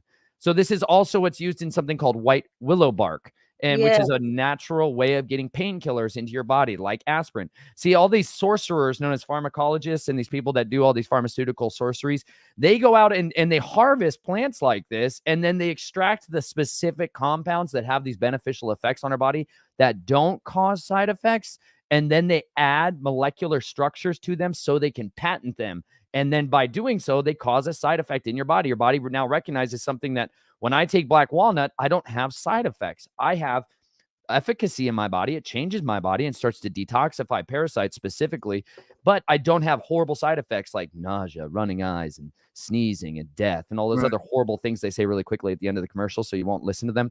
All that stuff, that comes from that molecular adjustment that they're doing through their sorcery so they can patent the drug and then profiteer off of it. You know, it's that greediness for gain is idolatry, it says in the scriptures, and the love of the money is the root of all kinds of evil. And that's where it comes from. So I really believed, I've been convinced that the Father has created everything around us for our good, and our bodies were designed to self-heal. And I knew that if I could find the cures, I could go just outside. And I believe the trees were where it was at. He keeps comparing us to trees of righteousness and oaks of righteousness. And so I started studying all these things. And then this book just opened that up. So this is another incredible one, which you might see in the stores, which is called witch hazel. Witch hazel is one of the most commonly utilized things for salves and lotions. And it's been applying the bark for skin tumors. That's cancer, by the way. The cure for cancer is in trees. I know. You can't say that everywhere. But the cure for cancer straight up is in the trees, y'all. And a boiled solution was rubbed on the legs of young athletes to keep them limber. And it was also used to treat people with a lame back. They applied the leaves, the twigs, and the bark are the basis of an extract, which is used for shaving lotions and medicinal lotions for bruises and sprains. So it helps with inflammation in the body and when you have trauma and injuries. This book goes on in all kinds of different plants that have, it also describes like their benefits of just what you can use the wood for and what the animals that eat it and how you can find different stuff like the pignut hickory and river barch, pawpaw. Like this one, the largest native fruit in North America is called the pawpaw, and it literally tastes like a banana mixed with a mango, and it's delicious beyond your wildest dreams. We grow in our country this plant, and we have mangoes and bananas growing inside a sweet little green casing of deliciousness, and no one knows about this. I grew up here my whole life. This book. Can I grow them in Florida, or am I too far south? Everywhere. All over. They don't grow in desertish places, but yes, they do grow down in Florida. Pawpaw. They are literally our version of a banana and a mango. And it grows about this big, and they grow in little colonies. They like to be by wet, moist areas, so creeks and riverbanks. That's my backyard. You got to start looking. And if not, you can just get seeds and start your own colony. You'll be super pumped. But like I read through this book when I was really little. When I first could read, I started reading the scriptures, and I started reading this book, The Nature of America, Reader's Digest. This is the one that hooked me and had all these beautiful illustrations and these just captivating, enriching stories about different areas and plants and all kinds of stuff. It never had pawpaw in here. It never had all these amazing medicinal uses of all this stuff. And so when I got into this, I started going out and learning foraging. And this is called Foraging in the Ozarks. And this is written by a guy named Bo Brown. There's just such an abundance of medicines that are out there that are waiting for us to go out and learn about them. And it's not just green stuff back there in the background of our lives. Like this is literally the cures, like plantain for snake bites. Wow. You know, a lot of people got snake bites recently. It's a real thing, spreading around, infecting all kinds of cultures and societies. And plantains are literally the cure. Well, they're saying that we have a guest on, Dr. Brian Artis, who hasn't. I think he's only coming on like once a month now, but yes, who said that the COVID vax has snake venom in it. That's what we're talking about, David. I was alluding to that. Yeah. I was dancing around that ideology. I also think that this is not YouTube, so you can say that here. I know. I forget sometimes where I'm at. Sometimes people just immediately end shows. You know, they're like, all right, and back to the killing people stuff. Talk about that more. Right. Okay. No, but really, plantain is one of those that is incredibly beneficial. And there was another one that I found in the Appalachian Mountains, which is a cure for snake bites, and it's called rattlesnake orchid. And it literally looks like rattlesnakes skin growing out. It's like green and white, and it's got rattlesnake. And at the time, all this stuff was going crazy with COVID, and people were freaking out. Like, what are we going to do? I just started praying that the Father would give us his cures and that he would just reveal to us the deliverance that we need. And literally, I went on a hike with one of my buddies who had just bought a mountain. And we were walking around, and sure enough, there's rattlesnake plantain. And I'm like, yes. Or rattlesnake orchid. And I was like, yes. Cool. And sure, that's literally what I take. I go back home and I dry it out. Or if I have it fresh, I make an extract. When you're making alcohol-based extract, you're extracting a little bit different compounds, and you want to use fresh material for alcohol extracts like this. But I use for teas predominantly. I dry it out and then I drink it later on. But sure enough, that stinking kicked that stuff right in the teeth and got me my health right back and rocking and socking. And so I'm very, very passionate about this stuff. I encourage people, if you have natural health stores near you in the area, I know not everyone's going to go out and harvest stuff or do anything that I'm talking about, and they're going to go do the consumeristic thing they've been brainwashed to do their whole life from those parasites that are at the store. So instead, if you're not willing to do that, you guys, there are natural grocery stores they're around. They're holdouts. They're strongholds. They're resisting the forces of darkness every day. You should support them as much as you can. And they have little apothecary section. This is what we used to go to for medicines. This is what people would think of as drugs nowadays.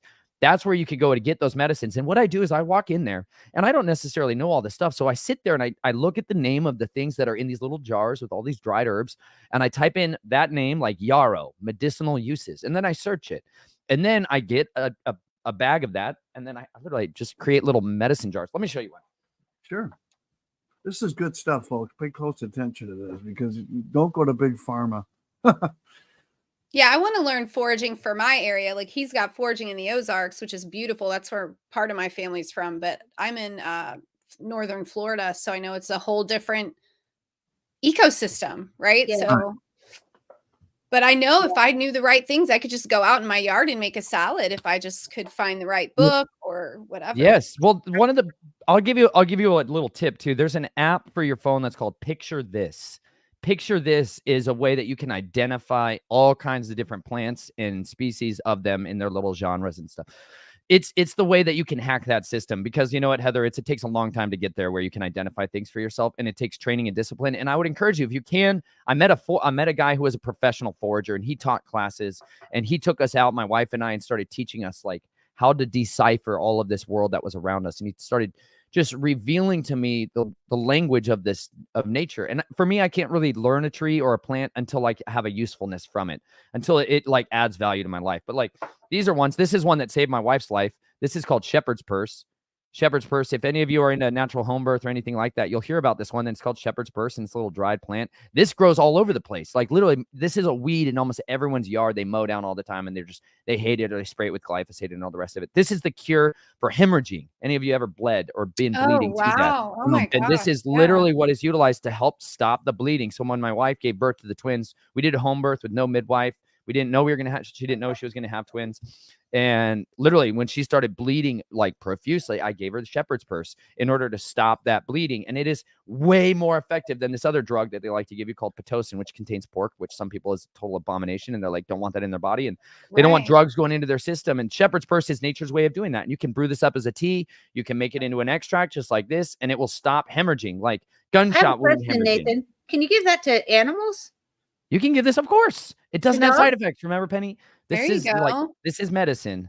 I know, and it grows on the ground, and it's free. That's why they don't like it. But you can pick that for yourself and harvest that. That one, literally, we were at a property 2 weeks before she gave birth, and that was grown outside of it. And it's like the cure is waiting for us right there. And this is another one. This is one I'm mixing it. So I don't drink this one on a regular basis. This is in like, I literally have a medicine chest. And this is with stuff that's in there. You know, they used to have people that were your healers in your community that had little medicine bags. This is the stuff that you would put in there. If you had a major wound and you were bleeding a lot, this is something you grab. Helichrysum is another like essential oil that you can get that's like that. You can make a tea out of it. Yes, Penny. You can make a tea out of it. No problem. And you just drink it. And if you have a dog that's got a major injury or something like that, Penny, that's one of the things that you can give to it. Another one, my friend's dog was having like horrible bleeding out of its bowels, and they didn't know where it was coming from or anything else.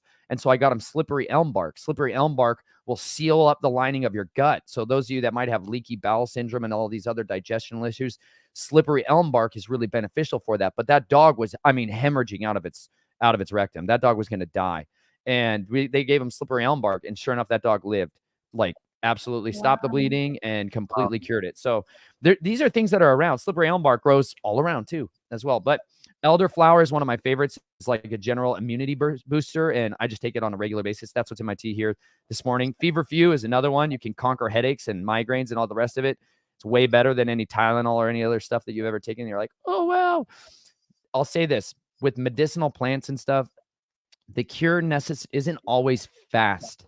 It isn't always fast. Sometimes things take time for your body to start working on stuff. But the difference is with these natural herbs and plants, it is a cure as opposed to the pharmaceutical drugs, which are like putting a temporary Band-Aid on the problem to relieve the symptoms. Put a pinch of the cure. They put a pinch of the cure, and then they put a bunch of crap in there that will obfuscate it and sometimes addict you to whatever pharmacology that they even just the binders they pack the pills in. Like, I'm allergic to corn. I can't take any pharmaceutical. It's all bound in cornstarch, like all of it. And you don't absorb it anyway. And what you do absorb is probably poison. Let's get real. And it's made from pigs. You don't absorb corn. That is absolutely true. Yeah. It's by design. Thanks for sharing that, Heather. I hadn't even considered all the binders and how much that's just another component of it that's just designed to cause a response in the body. And so like for my tea this morning, I've got elderflower, I've got elderberries, which are absolutely awesome as well. And one of my favorite go-to barks is white oak bark. In the inner bark of the white oak tree. That used to be the symbol for medicines for thousands of years. That's why he's got a giant oak tree on the cover of this. The oak, literally before they had this serpent swallowing all this horrible thing, the caduceus and all this other nonsense from the sorcerers of Hermes and Apollo that are the doctors, our white robe priests of today. They used to be an oak cluster. You used to put that on your door or out on your sign, and then people knew that's where a healer was, somebody that knew and was trained in the arts of medicine. You could go there and get your apothecary supplies and get what you needed in order to help your body get healed and get strong. And so this one has the white oak bark. This is one of my favorites. I have Ganoderma lucidum, which is also known as red reishi, which is the most anti-inflammatory and like alkalizing food that you can get in your body. And so anytime you're having it's an adaptogen, so it goes into the body in different areas and works on that. It also has turkey tail mushroom, and let's see, elderflower, elderberry, echinacea is another big one that I put in there as well. I like licorice root because it makes basically everything so much sweeter, and it's really delicious, and it's good for throats and your coughs. And I have sycamore bark, and I have honey locust bark in there, and those are really good for when you have like hoarseness. Last year I was doing a lot of audio production. I was doing all these recordings, these dramatic recordings of the scriptures and the book of Jasher. And my throat was hurting all the time because I was screaming at people all the time because I was living in a ridiculous community of all kinds of people when we were living full time in an RV. And there was like, I don't know, 80 or 90 people there and children running around and dogs like wolves. And it was just a wild time. And we had quail. We had quail that kept getting attacked by dogs. And we had a baby bunny that my daughter had purchased that was getting attacked. And it was just a very stressful, intense time. But we were living downwind of these turkey barns, like where they raise hundreds of thousands of turkeys in absolute nightmares in their own death. And it was causing everyone to have like constant runny nose and constant sore throats. And all of us were sick all the time. We didn't know it. It wasn't until I went on Google Maps and zoomed out in the area that there was 25 of these turkey barns within a mile of us. And we were like down at the low part in the valley. So all of that, just ammonia predominantly, was settled down overnight. And all these respiratory issues were just breaking out over everyone. It was a super toxic environment. I was crying like, what are we going to do? And that's literally when I got this book. And I was looking through there. I don't think but that's okay. It's good. It's good to cry out. I'm glad you're warning me about that, because eventually I want to go on a book tour in a camper. So I got to get the like people in the rural land and not the RV parks, huh? Don't mess around, Heather. You betcha. You can live in paradise if you develop a community and a culture. That was, if anything, that we learned on the road. having like, so we all put out a video on our YouTube channel called Refuge Railroad that talks about that, because we had a desire to be able to host people that could host us as we were traveling around, and others that needed people to come onto their properties to work or to trade or state, or a lot of them just want fellowship. They want to hang out with somebody else that's like-minded because they're lonely. They're desperately lonely out there. And we take it for granted because maybe you and I or others have the access to talk to other people that are like-minded, but a lot of them don't. And so they're very, very hungry for that. They're very, very hungry for relationships. And if you are going out on the road, absolutely. If you can find a way to just go and stay at people, you will never get to know somebody as well as if you can just stay in their front yard for a little while. I'll tell you what, sharing meals with people, you will get to know. That's why I can't get rid of that one guy on my front lawn. David, did you take in a sojourner, David? Did you take in a sojourner? No, I did not. But You hear about these stories all the time. People just, squat, in your yard or in your house. Or That's not exactly what I'm talking about, Dave. This is somebody you invite.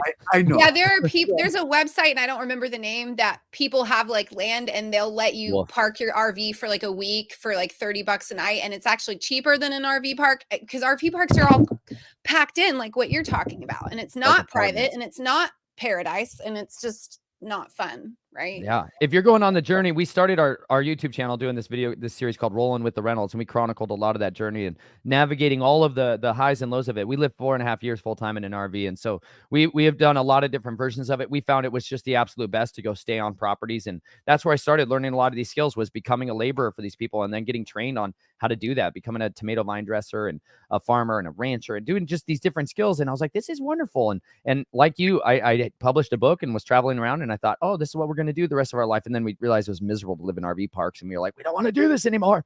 So how do we park on beautiful properties? Well, we have to add value to people's lives. Been there, done that. Yep. So it really gave us a total transformation. We love going on the road, and we like to do meetups. That's what I was doing on Sunday while I was pretty slammed and busy this last weekend. We did a meetup with a couple hundred people out here in the Ozarks. We like to exchange natural fiber garments, but we collect them and have people send them to us from all over the country. Didn't you officiate over a wedding?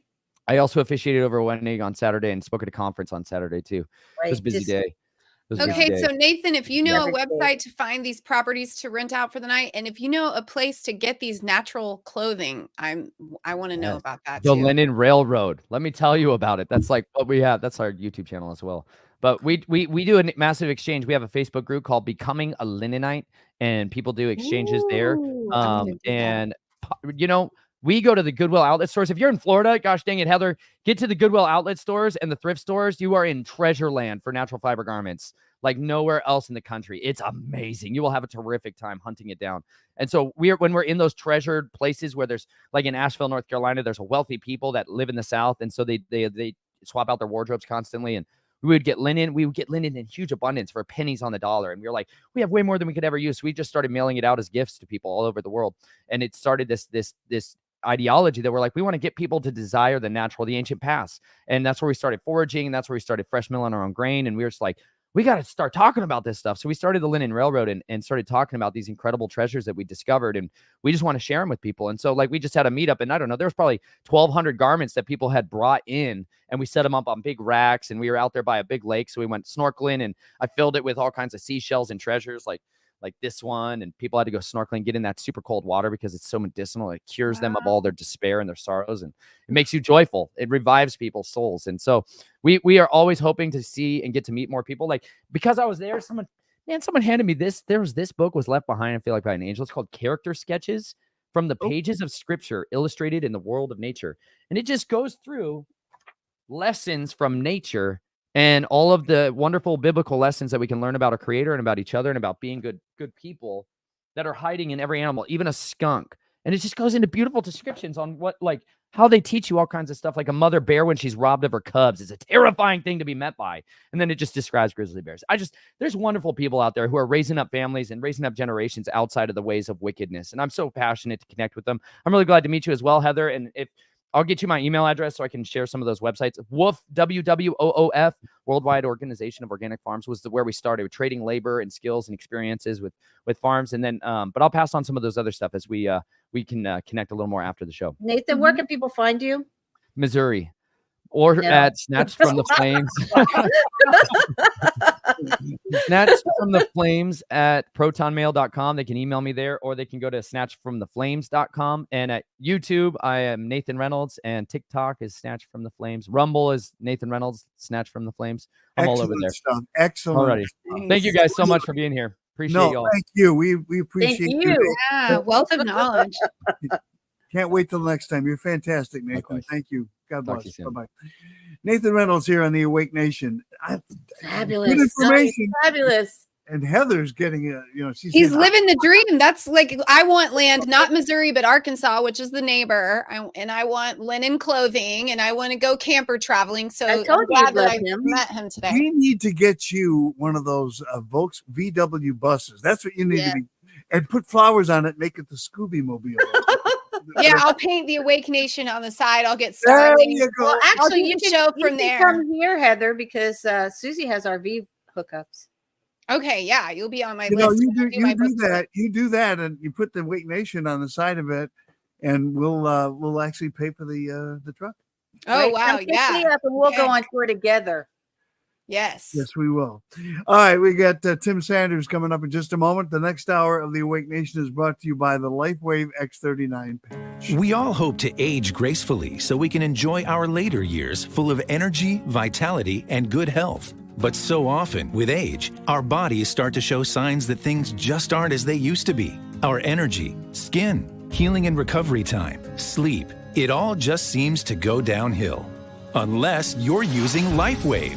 Since 2004, LifeWave has been delivering its amazing life-enhancing technology to people across the world, always helping the body do what it was designed to do, only better. And as it turns out, the best was yet to come. David Schmidt, our founder, creative force, and world-class inventor behind LifeWave technology, has recently achieved something in the field of regenerative science with a single LifeWave patch that researchers worldwide, spending years and billions of dollars, could not. Introducing LifeWave X39, the world's first product ever to activate stem cells. A true breakthrough in regenerative science that helps restore our bodies to a healthier, more youthful state in a way no other product can. The secret? By harnessing the power of LifeWave's patented phototherapy, X39 uses light to elevate a peptide proven to signal the activation of stem cells. Think about it. These are the cells that generate and regenerate all the cells and structures of the human body. They're the building blocks for our organs, tissues, blood, and immune system. They also serve as an internal repair system everywhere. But as we age, stem cells become less effective. Their ability to repair damaged tissue is reduced. In fact, by age 60, they've slowed dramatically. But all that changes when just one LifeWave X39 patch is placed anywhere on the body each day. Instead of older and less effective stem cells, X39 supports the production of younger and healthier stem cells. This amazing level of control over your vitality and well-being was simply not possible, let alone this easy, until now. And the best part? Like all LifeWave patches, X39 is safe, non-invasive, and incredibly cost-effective. Look what people are saying about LifeWave X39. Backed by clinical studies, multiple patents, and 20 years of development, any one of these benefits would be impressive. But X39 is so effective, it can influence everything about your body, how you look, feel, perform, and heal. It's time you experience the power of X39. Live long, live well, live younger.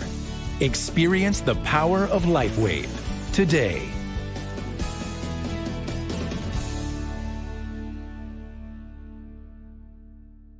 All right, just head on over to our website, awakenation.tv, or our news website, theawakenation.com. Head on over to Sponsors Row and click the link for the X39 patch. All right, you'll get all the information there. Now, this is going to be exciting. We're going to talk about vibration, and we're going to talk about your vibrational health. Oops, that's the wrong thing. Did not want that. But let's bring in our next guest, Tim Sanders. Tim, hi guys. Hi, thank you so very much for joining us. It's a pleasure. Can you tell us your company is Omnia radiationbalancer.com. Yeah. And so what you do is you produce the world's best electromagnetic field radiation balancing technology. So let's start with how in goodness gracious did you find this to develop it, and then let's talk about what it is. Sure. Well, it's going back a couple of years now, but I had some trouble with stress in my life, and I was dealing with that, and I knew some alternative practitioners, and one of them came around to my house, and she went around my house testing everything I owned, like my deodorant, my shampoo, some of my water, all sorts of things. And of course, she threw out a whole load of stuff, and I smelled pretty bad for a couple of days. But at the end, she said, right, let's do your phone. And I was like, no, we can't do the phone. You know, she was muscle testing me, right? If you don't know what muscle testing is, you can do it by holding out your arm and people pull down on your arm, see how strong you are. And then you put something like your phone in your hand and you do the same test and see if your body retains its strength.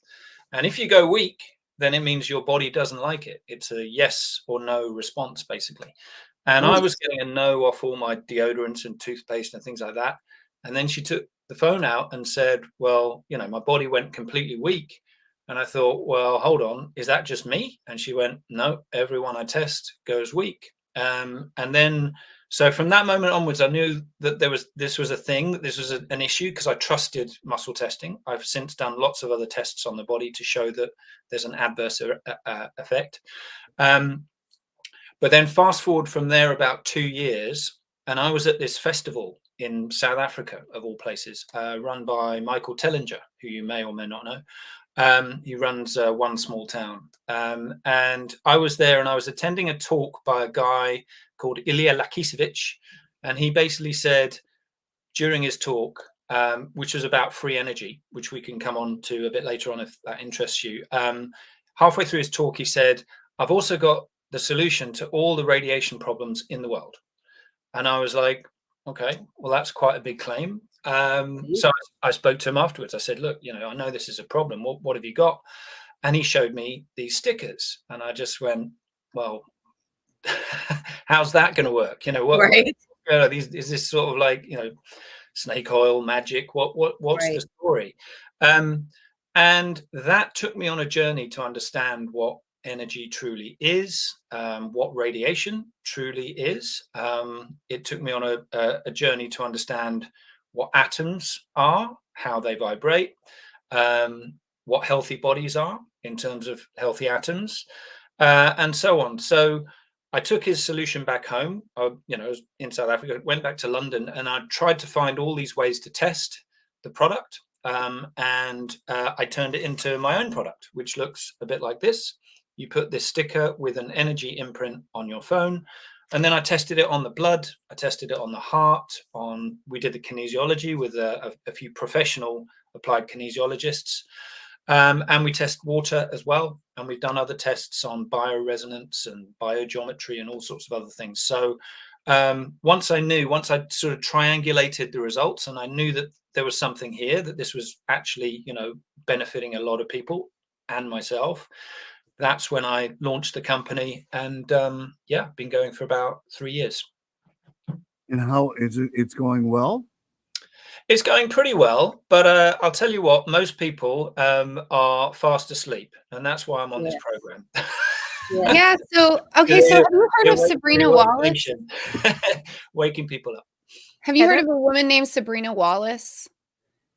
Yes, I have. The biofield, right? The biofield is the body part they don't want us to know that we have. I wanted to talk about her the other day. So, okay, so your sticker, so can you take like an EMF detector and does it show up the difference in that, or is it changing the way that our body is responding to it? Because I'm on my phone all the time and I don't even want to think about the radiation, but I know that it's there. So, first up, you have to imagine that there's good types of radiation like the sun, and then bad types of radiation like EMF.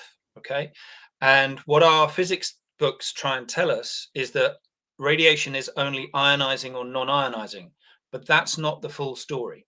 So what we talk about is radiation is either life-giving like the sun. Nothing would be alive without the sun. We'd have nothing to eat and our bodies would, you know, deteriorate. We get a lot of our minerals and vitamins and so on from the sun. And then there's life destructive electromagnetic fields. Now, the way I like to draw it out for people in a very simple way is, and we can get into the atom a little bit later on, but I want you to imagine that all the cells in your body have electrical currents spinning around them, right? Every in the body, and I can show this and prove this and all that good stuff. And the electric current wants to spin like this in your body. That's when you're perfectly balanced and centered and you're in good vitality. And what happens is that, and the sun, by the way, also spins like this. but as obviously as as a radiation field, it's spinning very fast. So people like me can get sunburnt if I spend too long in the sun, but it's a life-giving energy field, which is what we call balanced and centered, right? If you want to go one step further, there's a magnetic still point at the center of the electrical current, and that magnetic point has a relationship with the electric. It's an electromagnetic field. So there's electromagnetic fields in our cells as well as in the EMF from the man-made cell towers or Wi-Fi routers and so on.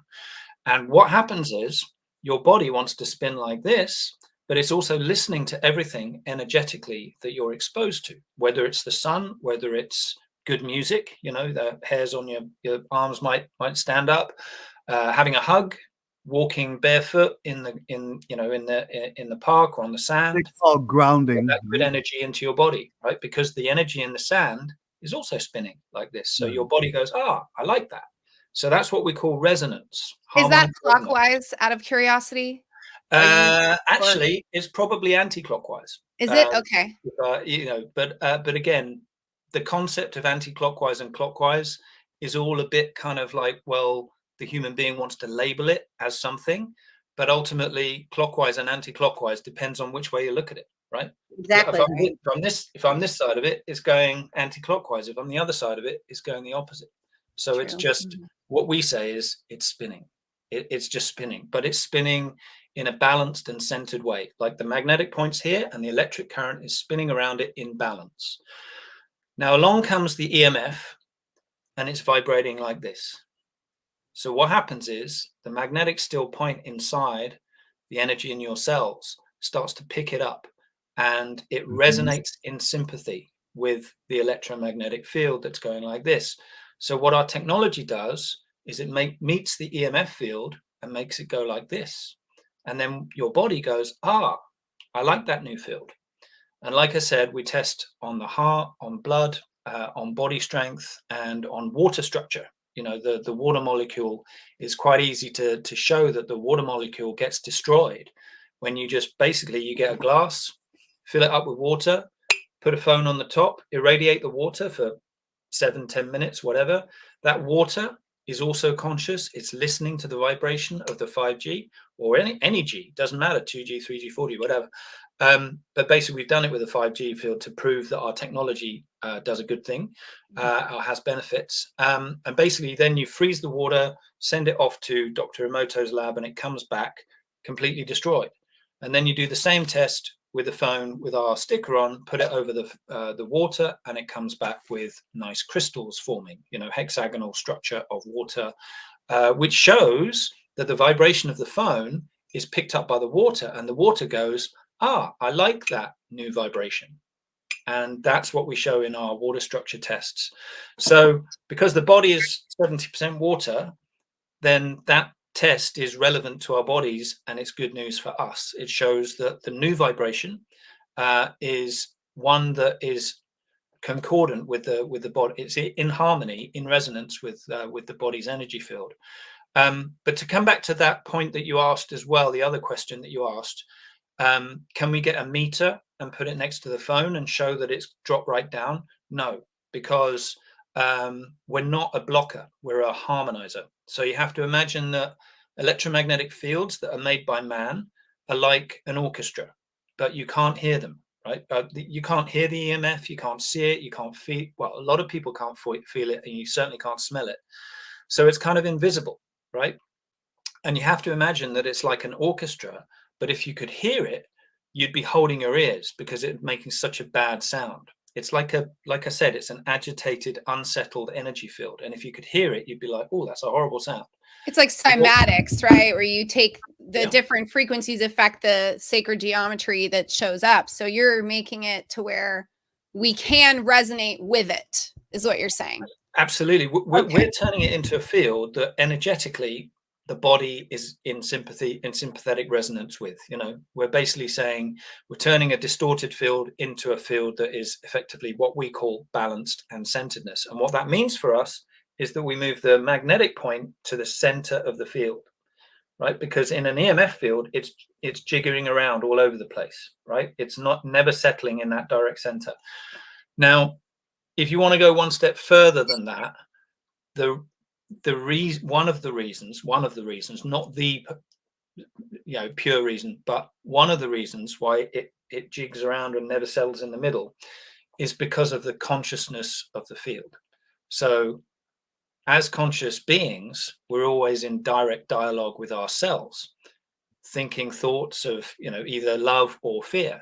And a lot of the time they're trying to railroad us down the fear path, right, with the mainstream news and the wars and everything else. And that's the vibration that they want you to be in. Okay. And we consciously choose whether we accept that, and that becomes our truth, or we turn off the TV. So we're in that conscious loop with ourselves, electrically, vibrationally. But what happens with the EMF is that your body is conditioned to respond to the consciousness of that EMF field. And if you think about what EMF represents, it represents the electricity grid, right? And what's the electricity grid? It's a slave system, right? It's a system. You probably have had people on your show before talking about free energy. I could talk a lot about free energy. There are people that know it exists, and it could easily be our reality, but it isn't, because there are people in control who are basically using the electricity grid to make us pay, and then we have to go to work, and then we have to pay taxes, and it's all part of that loop. So the consciousness of that field is something that our bodies go, don't like that very much. So that's what we try and do. It effectively, it's almost like changing a vibration of an electromagnetic field from the vibration of fear into the vibration of love. And then our bodies go, I like that. There's so much ancient wisdom that backs up what you're saying, Right. So I think that's great. Okay, so what I like is, because blockers, the problem with blockers is you can't really use them while it's being blocked, right? I mean, yeah, you don't get data. Yeah. You like, I can put my phone in a Faraday cage, but I cannot use my phone and hold my phone. Yeah, eventually you're going to have to get your phone out and use it and touch it. Right. And if you know anything about the effects of EMF, proximity is one of the main ones. So how close you are to the actual source of the EMF, and we're touching our phones, so they are touch phones. They don't work unless we touch them. So once you've got it out of that Faraday cage, then you're in direct contact with something that is an electrical field that's imbalanced and discordant with the body. So it sounds like what you're saying is, this makes a tremendous amount of sense. We cannot eliminate, as much as we want to at this point, EMF radiation. I mean, the cell towers are not going to go away. They're not going to change. It's only going to get worse. So what you're saying is, instead of trying to block it, which would be an almost impossible task, even if you could you make your entire home a Faraday cage. Yeah. So remember, if you make your whole home a Faraday cage, it stops it from getting out as well, right? Right. So you're saying harmonize your body with it, so that it mitigates the damage that it would do if left to attack your body the way it does. Make your body work in sync with that. Is that what I'm getting? Absolutely. Yeah. Okay. I mean, we would like to think that in the future, with the right knowledge and with a mass awakening to the real concepts in science, which tell us why there's a difference between the sun and the EMF field, rather than just labeling it ionizing and non-ionizing. If you really look at the real reason why, as electrical beings, as vibrational beings, as cell towers, we are cell towers. We're towers of cells, right? As vibrational beings, we pick up the vibration of the electromagnetic field that's carrying the wireless data.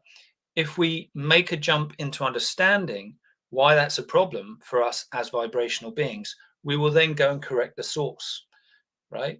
That's my vision for the future. I've got a few ideas of how that might happen, but at the moment it's going to sound a little bit like, a bit pie in the sky. But ultimately, first things first, understand what the problem is. Secondly, harmonize all of those fields that are basically coming into your body's energy field 24/7.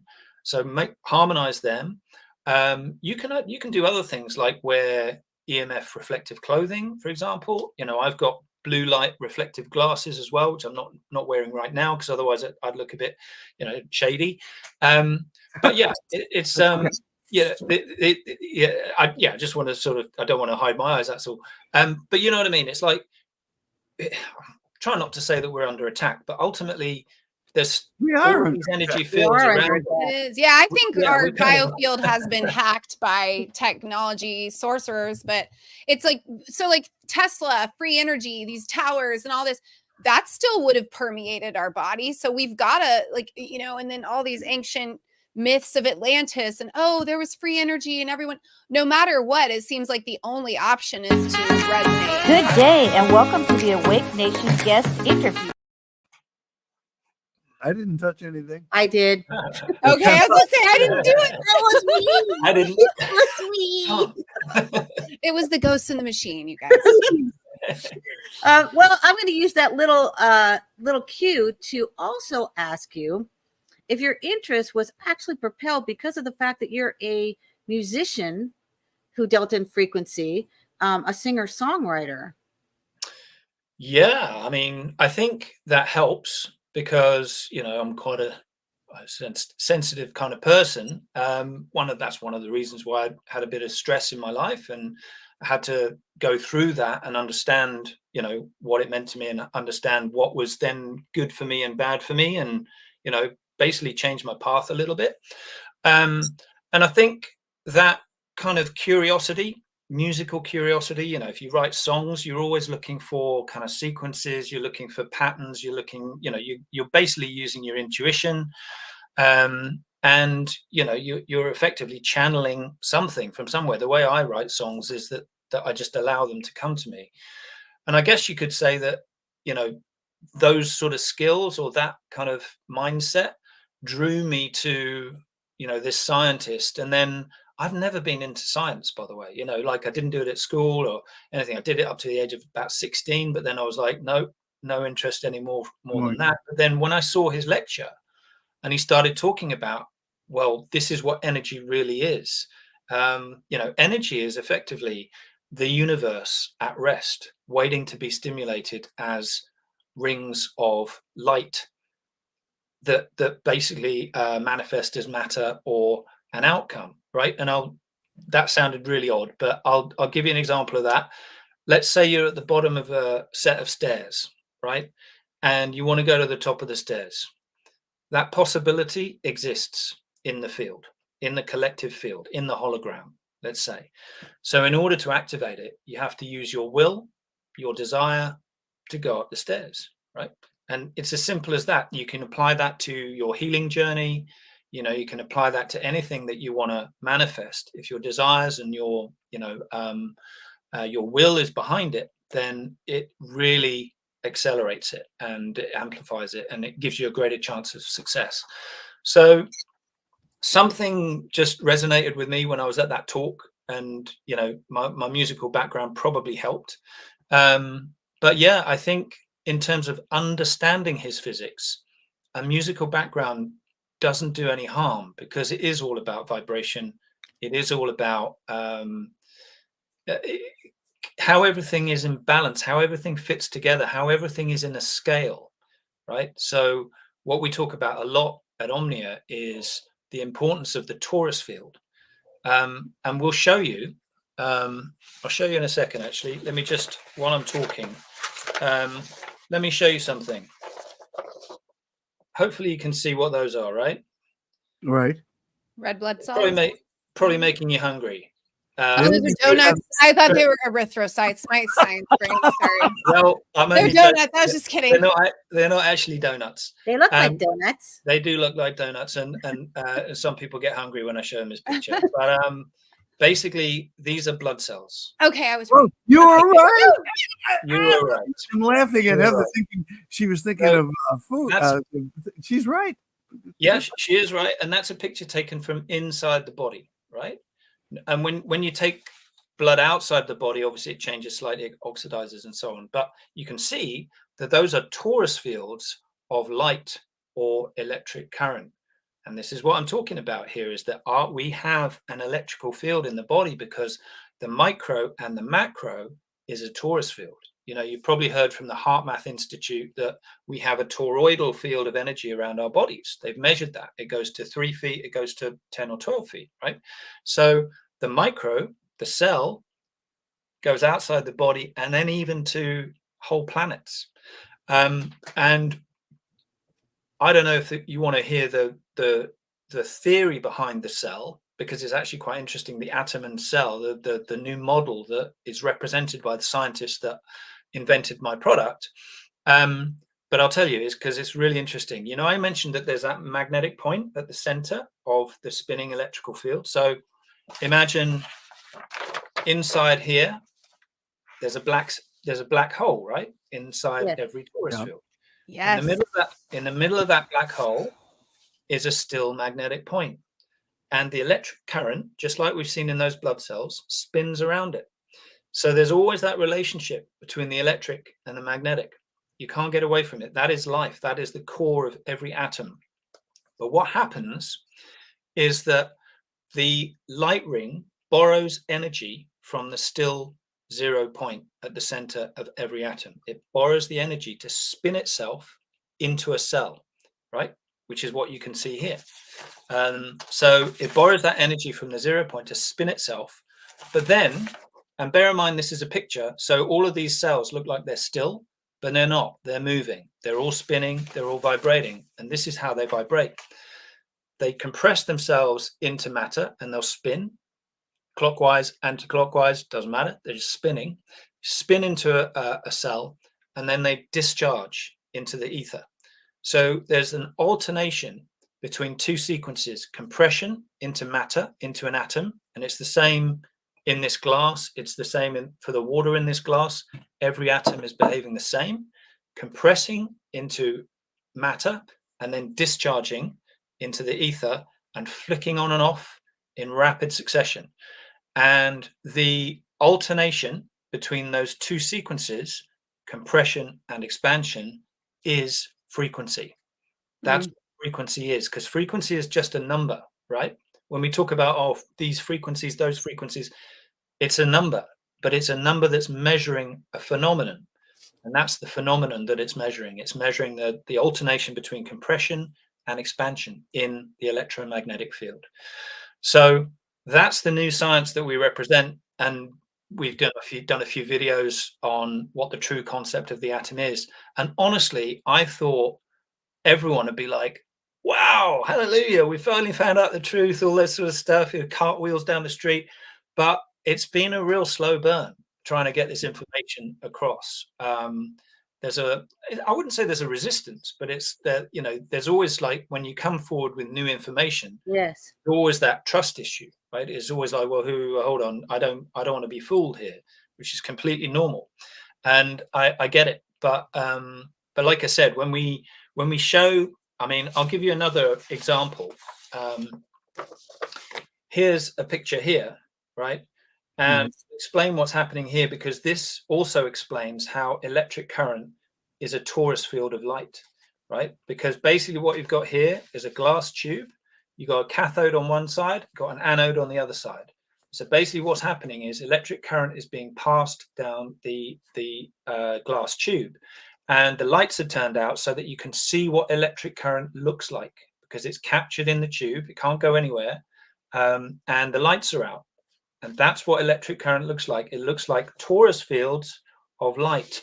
Now, what's interesting about that is that our textbooks say that if there's a tube like that, there should be balls of electrons going from one side to the other, like literally little pellets.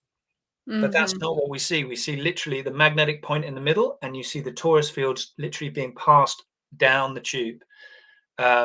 And that's how electric current behaves. Because they're trying to explain everything from like a material point, but really everything is energy. There's a question in the chat, and they want to know what the difference is between the stickers and the pendant. I kind of want to know too. Good question. Yeah, good question. So, you know, I've shown you the stickers before, but we have pendants which look a bit like this. And effectively, you can put this on your body, and two different purposes, right? So if you have a sticker on your phone, it's treating the source of the radiation, and it's basically turning that from a field like this to a field that goes like this, right? So it basically brings the field back to balance and centeredness. Let's say you don't have a sticker on your phone, right? And you're walking out, or you go out to lunch, you haven't got your phone on you. Your body is then walking amongst all of these electromagnetic fields from everyone else. Oh, well, and that's another way of protection. Yeah. And so if you put your pendant on, that'll bring your body back to balance and centeredness when you're walking through everyone else's electromagnetic fields. So we always say, if you can afford it, do both, because you're basically just covering all the bases, put it that way. So the one brings the body to balance, the other one brings the electromagnetic field back to balance. But once you've got one of these on your phone, there's a radius of about 1 to 2 meters around the phone that should be protected. Yeah. Where can people get this this product and learn more about it? We have a website, Omnia radiationbalancer.com.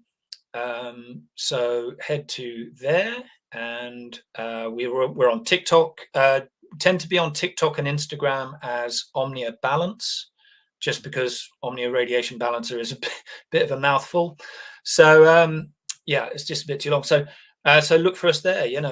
I've got loads of videos that I'm about to publish on TikTok, which go into the atom, gravity, mass, all sorts of other things, which I hope people will find really interesting, because I think now's the time for everyone to realize what the true concepts in science are. I know everyone's making progress in these areas, but we want to chip in with our knowledge as well, and see how that goes. So very good. Well, listen, I think we'll have you back on the program, because you teased something earlier about some other ideas you have that you said might be considered pie in the sky, but you know what? That's what we like to explore in this program. So sure, I'd love to have you come back. Penny will get together with you. In the meantime, people can go to your website or check out your TikToks and learn more about how to harmonize your body by balancing off the EMF radiation with 2 versions of the product. One you can either put on the back of your phone, or one that you can wear if you're not carrying your phone with you, to put your body in harmony. I think it's a great idea. So Tim, I want to thank you for coming on the program, and we look forward to having you back. Great pleasure. Thanks a lot for having me. Thank you. Thank you. Bye-bye. Tim Sanders here on the Awake Nation. Now, our next scheduled guest is not here. That was Dr. Jan Halper-Hayes, who's supposed to be on the program during the last half hours. I don't know if she's going to show or not. Penny, you said that you sent her a couple of texts. I did. I sent her some texts, and I have our hold on just a second. My PowerPoint's coming up when we pull it out.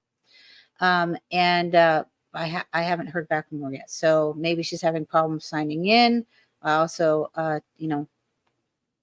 texted her in a couple different areas. So okay.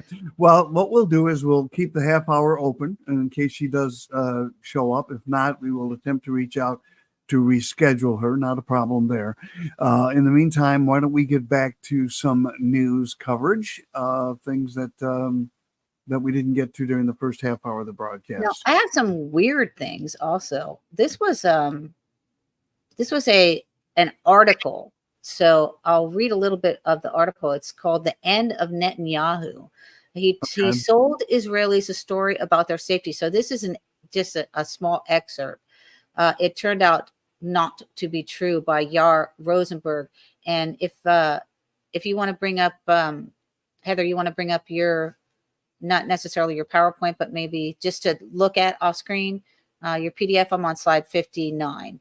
Benjamin Netanyahu has always known what he wants his political epitaph to be. I would like to be remembered as a protector of Israel, he told the journalist Fareed Zakaria in 2016. That's enough for me. The longest serving Israeli prime minister has repeated this refrain for more than a decade in English and Hebrew. It is a core case he has made for himself to the Israeli people, part of a winning electoral argument begrudgingly credited even by some of his critics. You may not like me and you may not trust me, he would imply, but only I can keep you safe.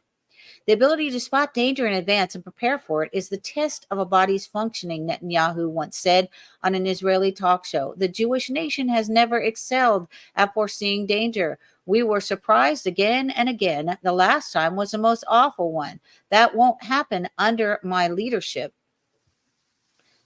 He continued to applaud. This is what the state of Israel expects from me, and this is what I'll do. Today, following the worst anti-Jewish violence in the Holocaust, the promise has been irrevocably broken. The myth that Netanyahu assiduously cultivated about his leadership stands exposed as a self-serving fiction, and he will forever be remembered as the security hawk who presided over the greatest security failure in Israeli history. He will never be elected prime minister again. Thoughts?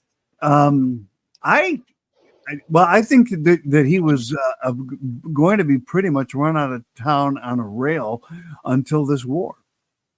And I think that whether it's the United States was helping him prop his prime ministership up by allowing Hamas to attack the Gaza Strip and take these hostages, or whether he allowed it, or but there's something mysterious going on here. I know that we as a general rule back Israel, and because they have been our a friend to the United States for a long time. However, there even some who are on Israel's side have criticized what appears to be an overreaction of the military's response, and the fact that he did allow this to attack to occur for 7 hours while allowing the military, the IDF, to stand down. Heather? Well, I'll be honest, the whole situation is a little triggering for me because maybe you guys know more specifically why. So I've been avoiding it, but I just keep thinking about Albert Pike and the plan for 3 world wars. And I see so much pain and suffering on both sides. And I don't want to speculate, what's really going on at all. But I just grieve for any loss of life. And I just wish that we could find a solution. That's really all I want to speak on it, really, without looking more into it. As far as Netanyahu, if he stood down for 7 hours, that's a story that we've heard quite often in multiple situations. I will say that. Yeah. And even we've had some guests on, including this Israeli internationally renowned singer. And when I asked her the same question, Maya, I put Samantov, I put it bluntly to her. I said, look, we're getting reports that because she was informing us that there are safe rooms in every home in Israel. That is a requirement. If a home is built, it has to have a safe room in it, because this is a country that is used to being under attack. And she said, a lot of times these safe rooms don't really provide a lot of help, but every home has to have one. Every Israeli citizen, when they turn 18, has to serve in the military, male or female. Females for 2 years, males for 3. So she was a soldier, but she said, I don't know if he ordered it to stand down or not. All I want is the violence to end. So, right. So you're right, and so all we can do is continue to follow the story and see what road it ends up. I think it's similar to America. Like, we don't like what America does all the time. Christi Tasker's in the green room. I'm going to go ahead and bring her in. Yeah, bring Christi in. Hey, guys. How are you? We probably need to reschedule her. Something's gone wrong on some end. So she may be having issues with her IP address, even connecting to StreamYard or some of the platforms. I think that I've heard her and told her we'd be more than happy to reschedule her. Yeah, okay. So I haven't gotten a response at all. So. Have you guys listen? I haven't done a lot of research on the Benjamin Netanyahu situation, and really don't want to comment too much on it because I've not seen all of the clear evidence to make a decision or anything like that. I don't think any of us have. But with the people of Israel, we basically, my heart breaks for them in general, because whether there's always loss of life in anything, right? Like when there's a situation like this, whether no matter what's real, no matter what's not, it's horrific. And in Miami, we have a lot of Jewish population here. And one of the biggest concerns that I have is we have very little police protection for our Jewish population here as a whole, at our synagogues, at different specific areas where, our citizens are. And to me, that's just extremely concerning. Maybe I'm the only one that's concerned about it, but I'm extremely. I totally agree. And actually, I can speak on something that I do know about, which is that I just switched to a day job and I was teaching piano. And I had a little boy that I was teaching piano for who was Jewish. There's a lot of Jewish people here too in Jacksonville. And he went to a very nice school, but he came in, he's 13 years old, didn't know really anything about what was going on in the Middle East. Okay. Mm-hmm. But he was speaking about how he was being surrounded by children at school that were calling him racist. They were surrounding him. So what my point is, like, we don't always like what our government does here in America, but we're human beings. And I think it's the same for people in Israel. And it's probably the same for people in Palestine with Hamas. And so I just want people to remember that we're all human beings. This child had kids surrounding him, you know, to attack. And he's like, luckily my school lets me defend myself. So I carry a pencil in my pocket and I hold it out like this. So this is a child. This is a 13-year-old child. He doesn't know what Benjamin Netanyahu did or didn't do, or what bombs were hitting where first or when, or which Freemason decided this 200 years ago. So that's what I want to say, is humans. And Heather, can you clarify? He's a Jewish child. Oh, yes. Of Jewish descent? Yeah. So that's what I'm saying. That is my concern as well on both sides. There's people that want to jump to conclusions and want to attack no matter what. And like you were saying, these kids, they have no idea what's going on. And they shouldn't be put in the spotlight like that in general. And same with, I think we have to look at it on both sides. And I know this is very difficult, for people to do. I mean, I remember during 9/11, I feel like we had some of the same issues where people automatically wanted to go to war against, a population that did they actually even do the crimes that, we were told that they did by our own government. We don't really know. And so there are humans on both sides. Absolutely.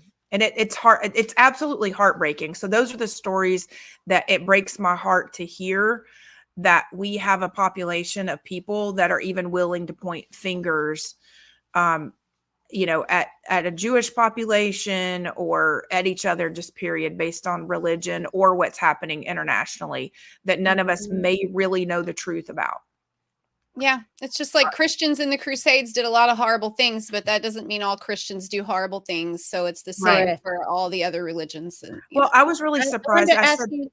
Christy, I wanted to ask you one thing. The jihad, which was stipulated, its inception or its beginning date, which I say it is going to have cascading catastrophic effects for probably the next decade within the United States of America, because I believe there are sleeper cells which are already in here, and we have that confirmed by special agents in charge of Border Patrol and also with ICE that are on our show. This jihad was announced for October 13th. Did you not stand with the police in regards to I saw a picture of you. They were concerned. They were concerned. Our police had received threats of a jihad.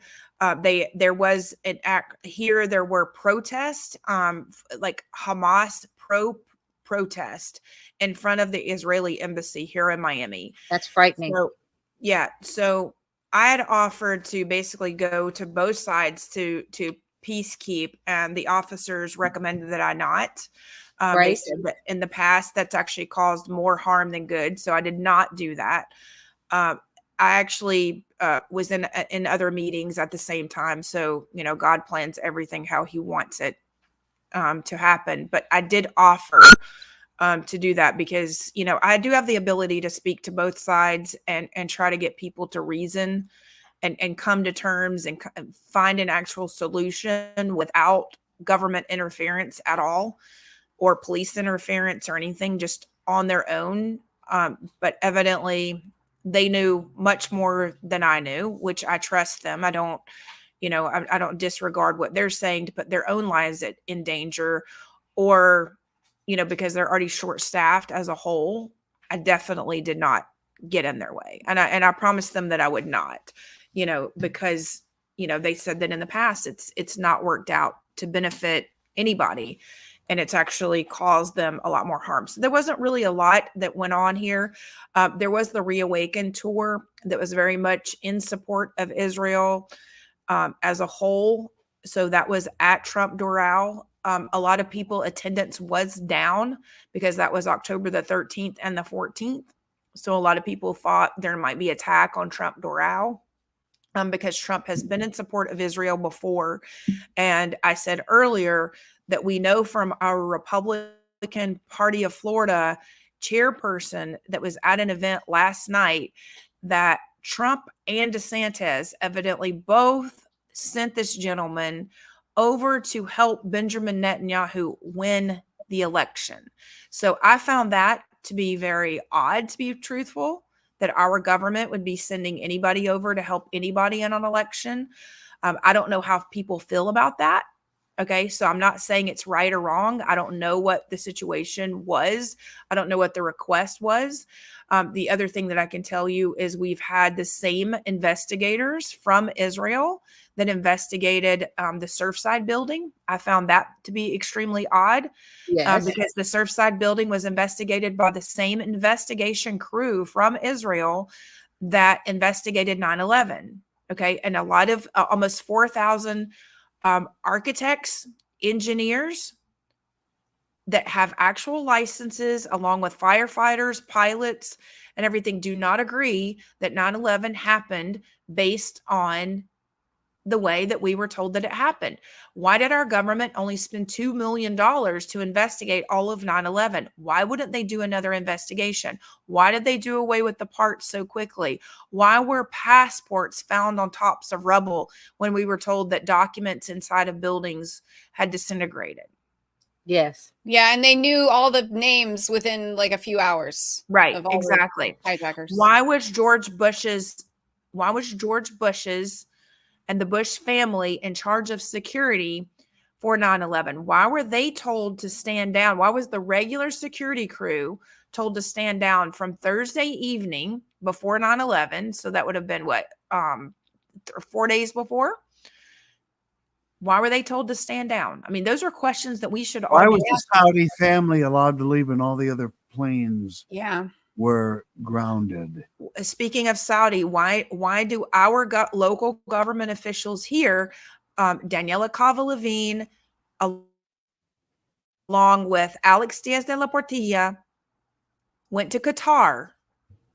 Okay, we have photos of them with Chairwoman Keenan Hardeman, all in Qatar together. Okay, so we do not have government officials.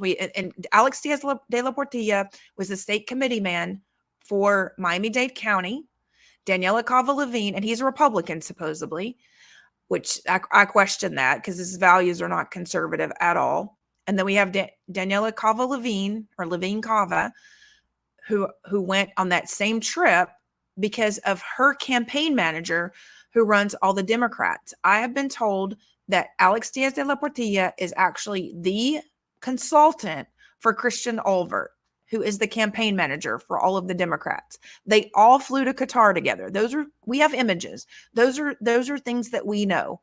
We need to wake up as a population and realize that we definitely have two wings of the same bird flying in the same direction. Yeah, and the bird has a plan. Why do you think they went to Qatar? That's a great question, Penny. We're all still asking the same question. I think a lot of the answers are in old esoteric documents written by people that are now involved in all the religions. They're all in all the religions, actually. And they have this bird, it has a destination where it wants to go. And it's all, just possibly. I don't know about that. So I can't speak to it, but I mean, and that's the reason it's most important than ever that we actually have real conversations and quit putting on these blinders of, oh, I'm a Democrat, or, oh, I'm a Republican, or, oh, I'm just going to register for nonpartisan. Well, number one, that's what they want you to do. They want you to keep giving the money. They want to keep giving us an illusion that there's separation. They want to keep giving us an illusion that we are divided. Okay. That's what they want to divide and do. conquer. It's divide and conquer. Yeah.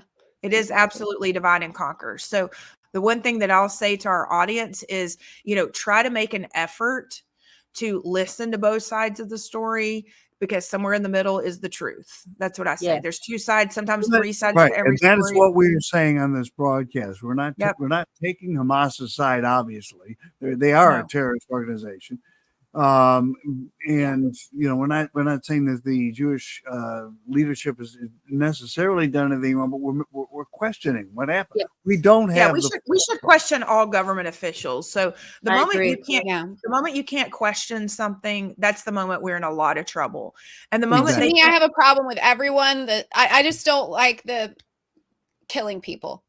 That's right. So whoever's killing people, I immediately have a warmongering governmental authority globally that is literally sacrificing innocents, and they are being used as fodder and collateral damage. I support humanity.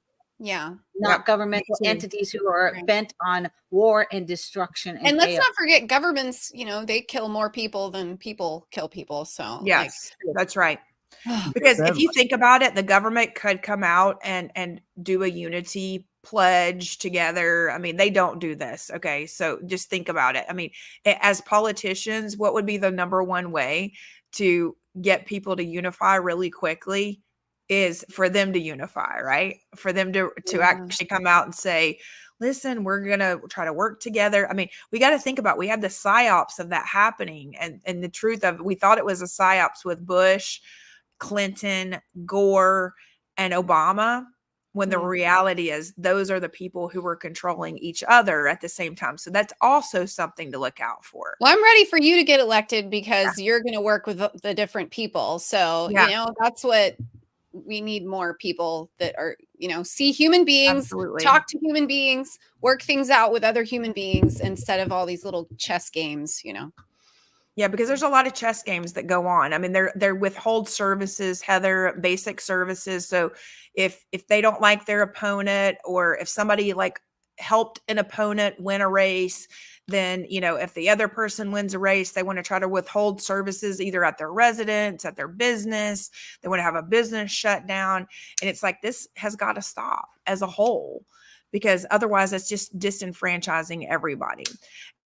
And one of the biggest things that we have going on is we have actually investors buying up properties so that young people cannot own their own homes.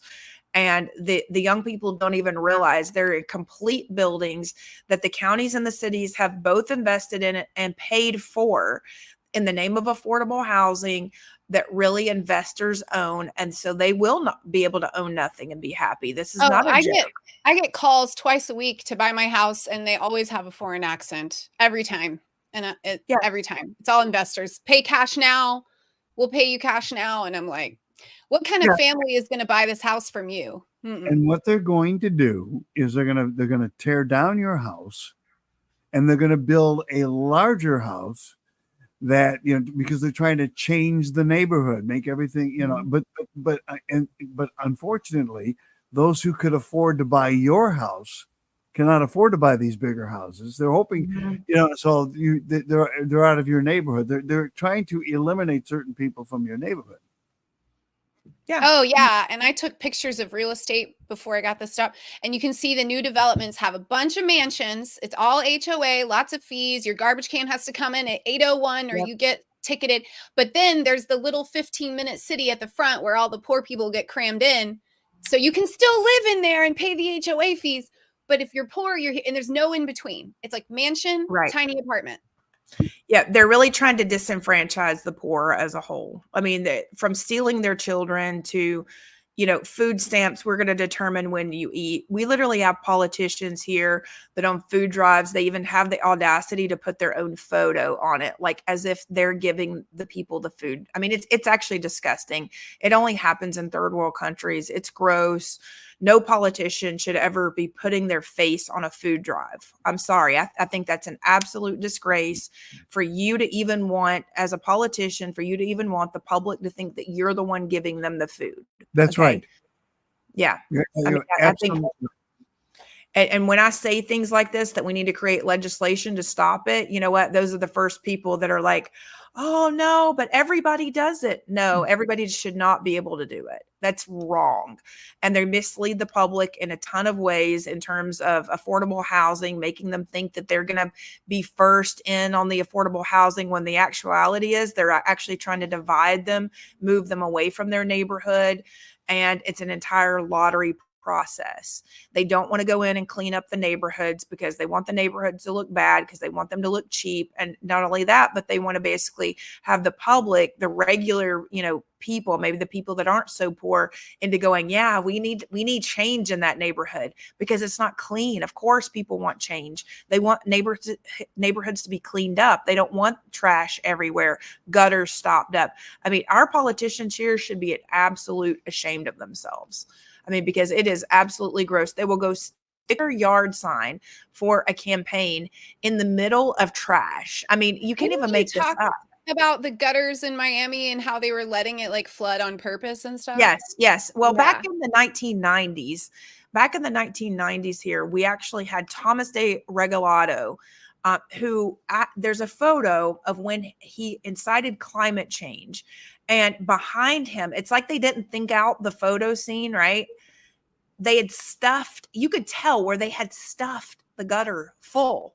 They like removed it because they needed the street to flood. So they needed to show that it was flooding, but it's kind of like they just weren't thinking like, hey, the street is flooded because of the gutter being stopped up, or the drain, I should say, not say gutter, but the drain being stopped up. So they literally stopped the drain. They put palm fronds and everything in to stop up these drains. I mean, it looks like they have, like in the photograph, I actually need to post this on Twitter. I'll find this and post it on Twitter because it is so obvious what they were doing, like to make this climate change. So his son, Thomas de Regalado's son, is now the assistant chief of our building department, but yet he has no experience building. However, back in the late 90s, he goes to Paris. He comes back from his little trip, his sabbatical in Paris, and all of a sudden he wants us to join the Paris climate change. I mean, they don't even go very far. By the way, Thomas de Regalado's daughter is a commissioner of Miami-Dade County.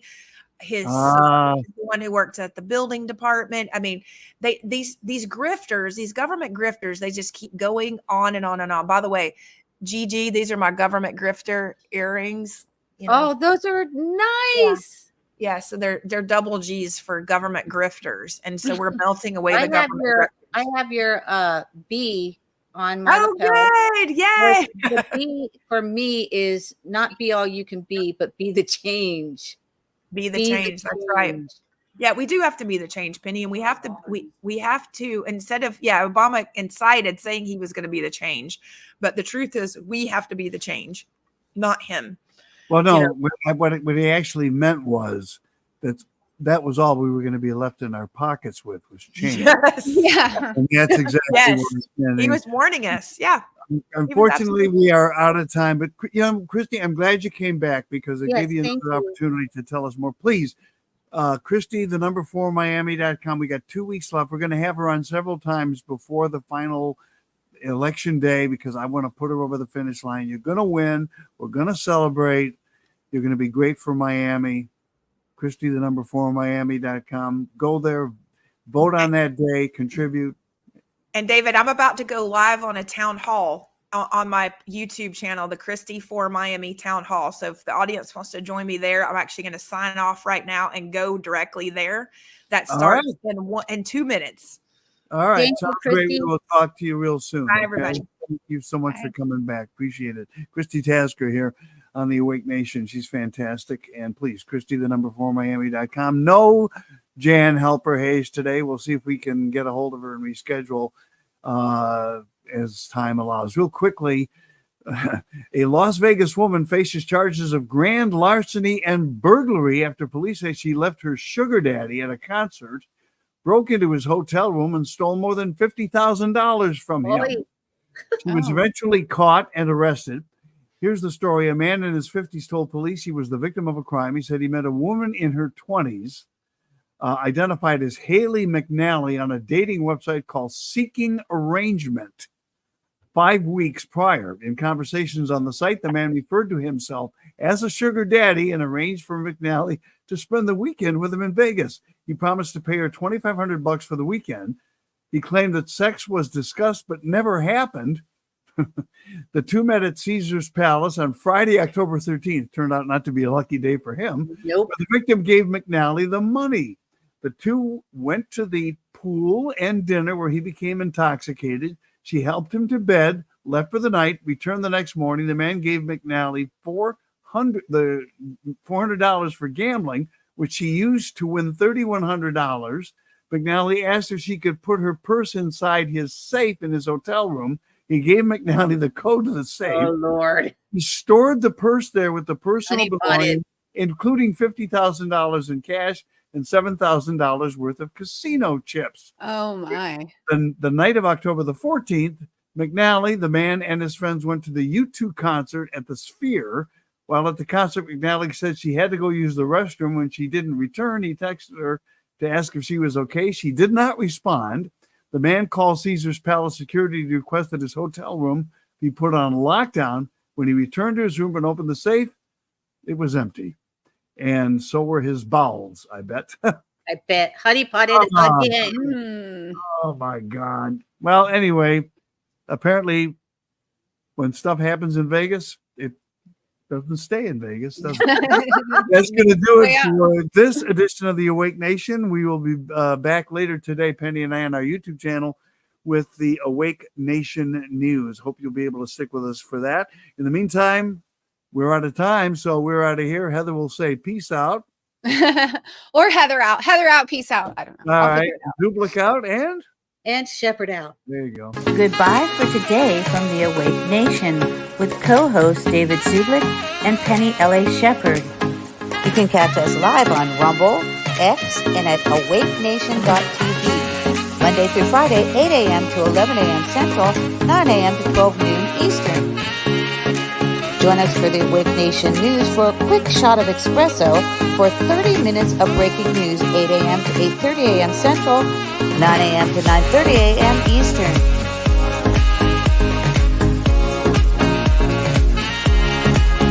The Awake Nation, the truth with a shot of espresso. On behalf of the Awake Nation, with co-host David Zublick and Penny L.A. Shepard, we humbly thank our Dark Outpost and Awake Nation family.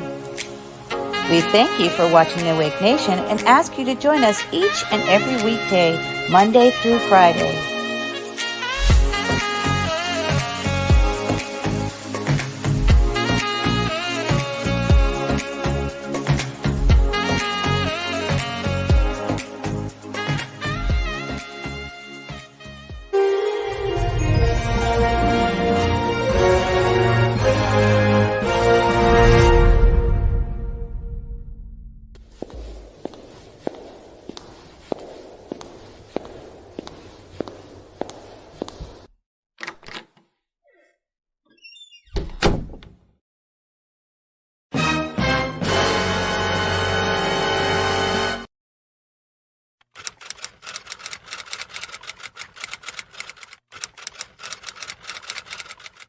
Ship doo doo doo doo doo, yeah.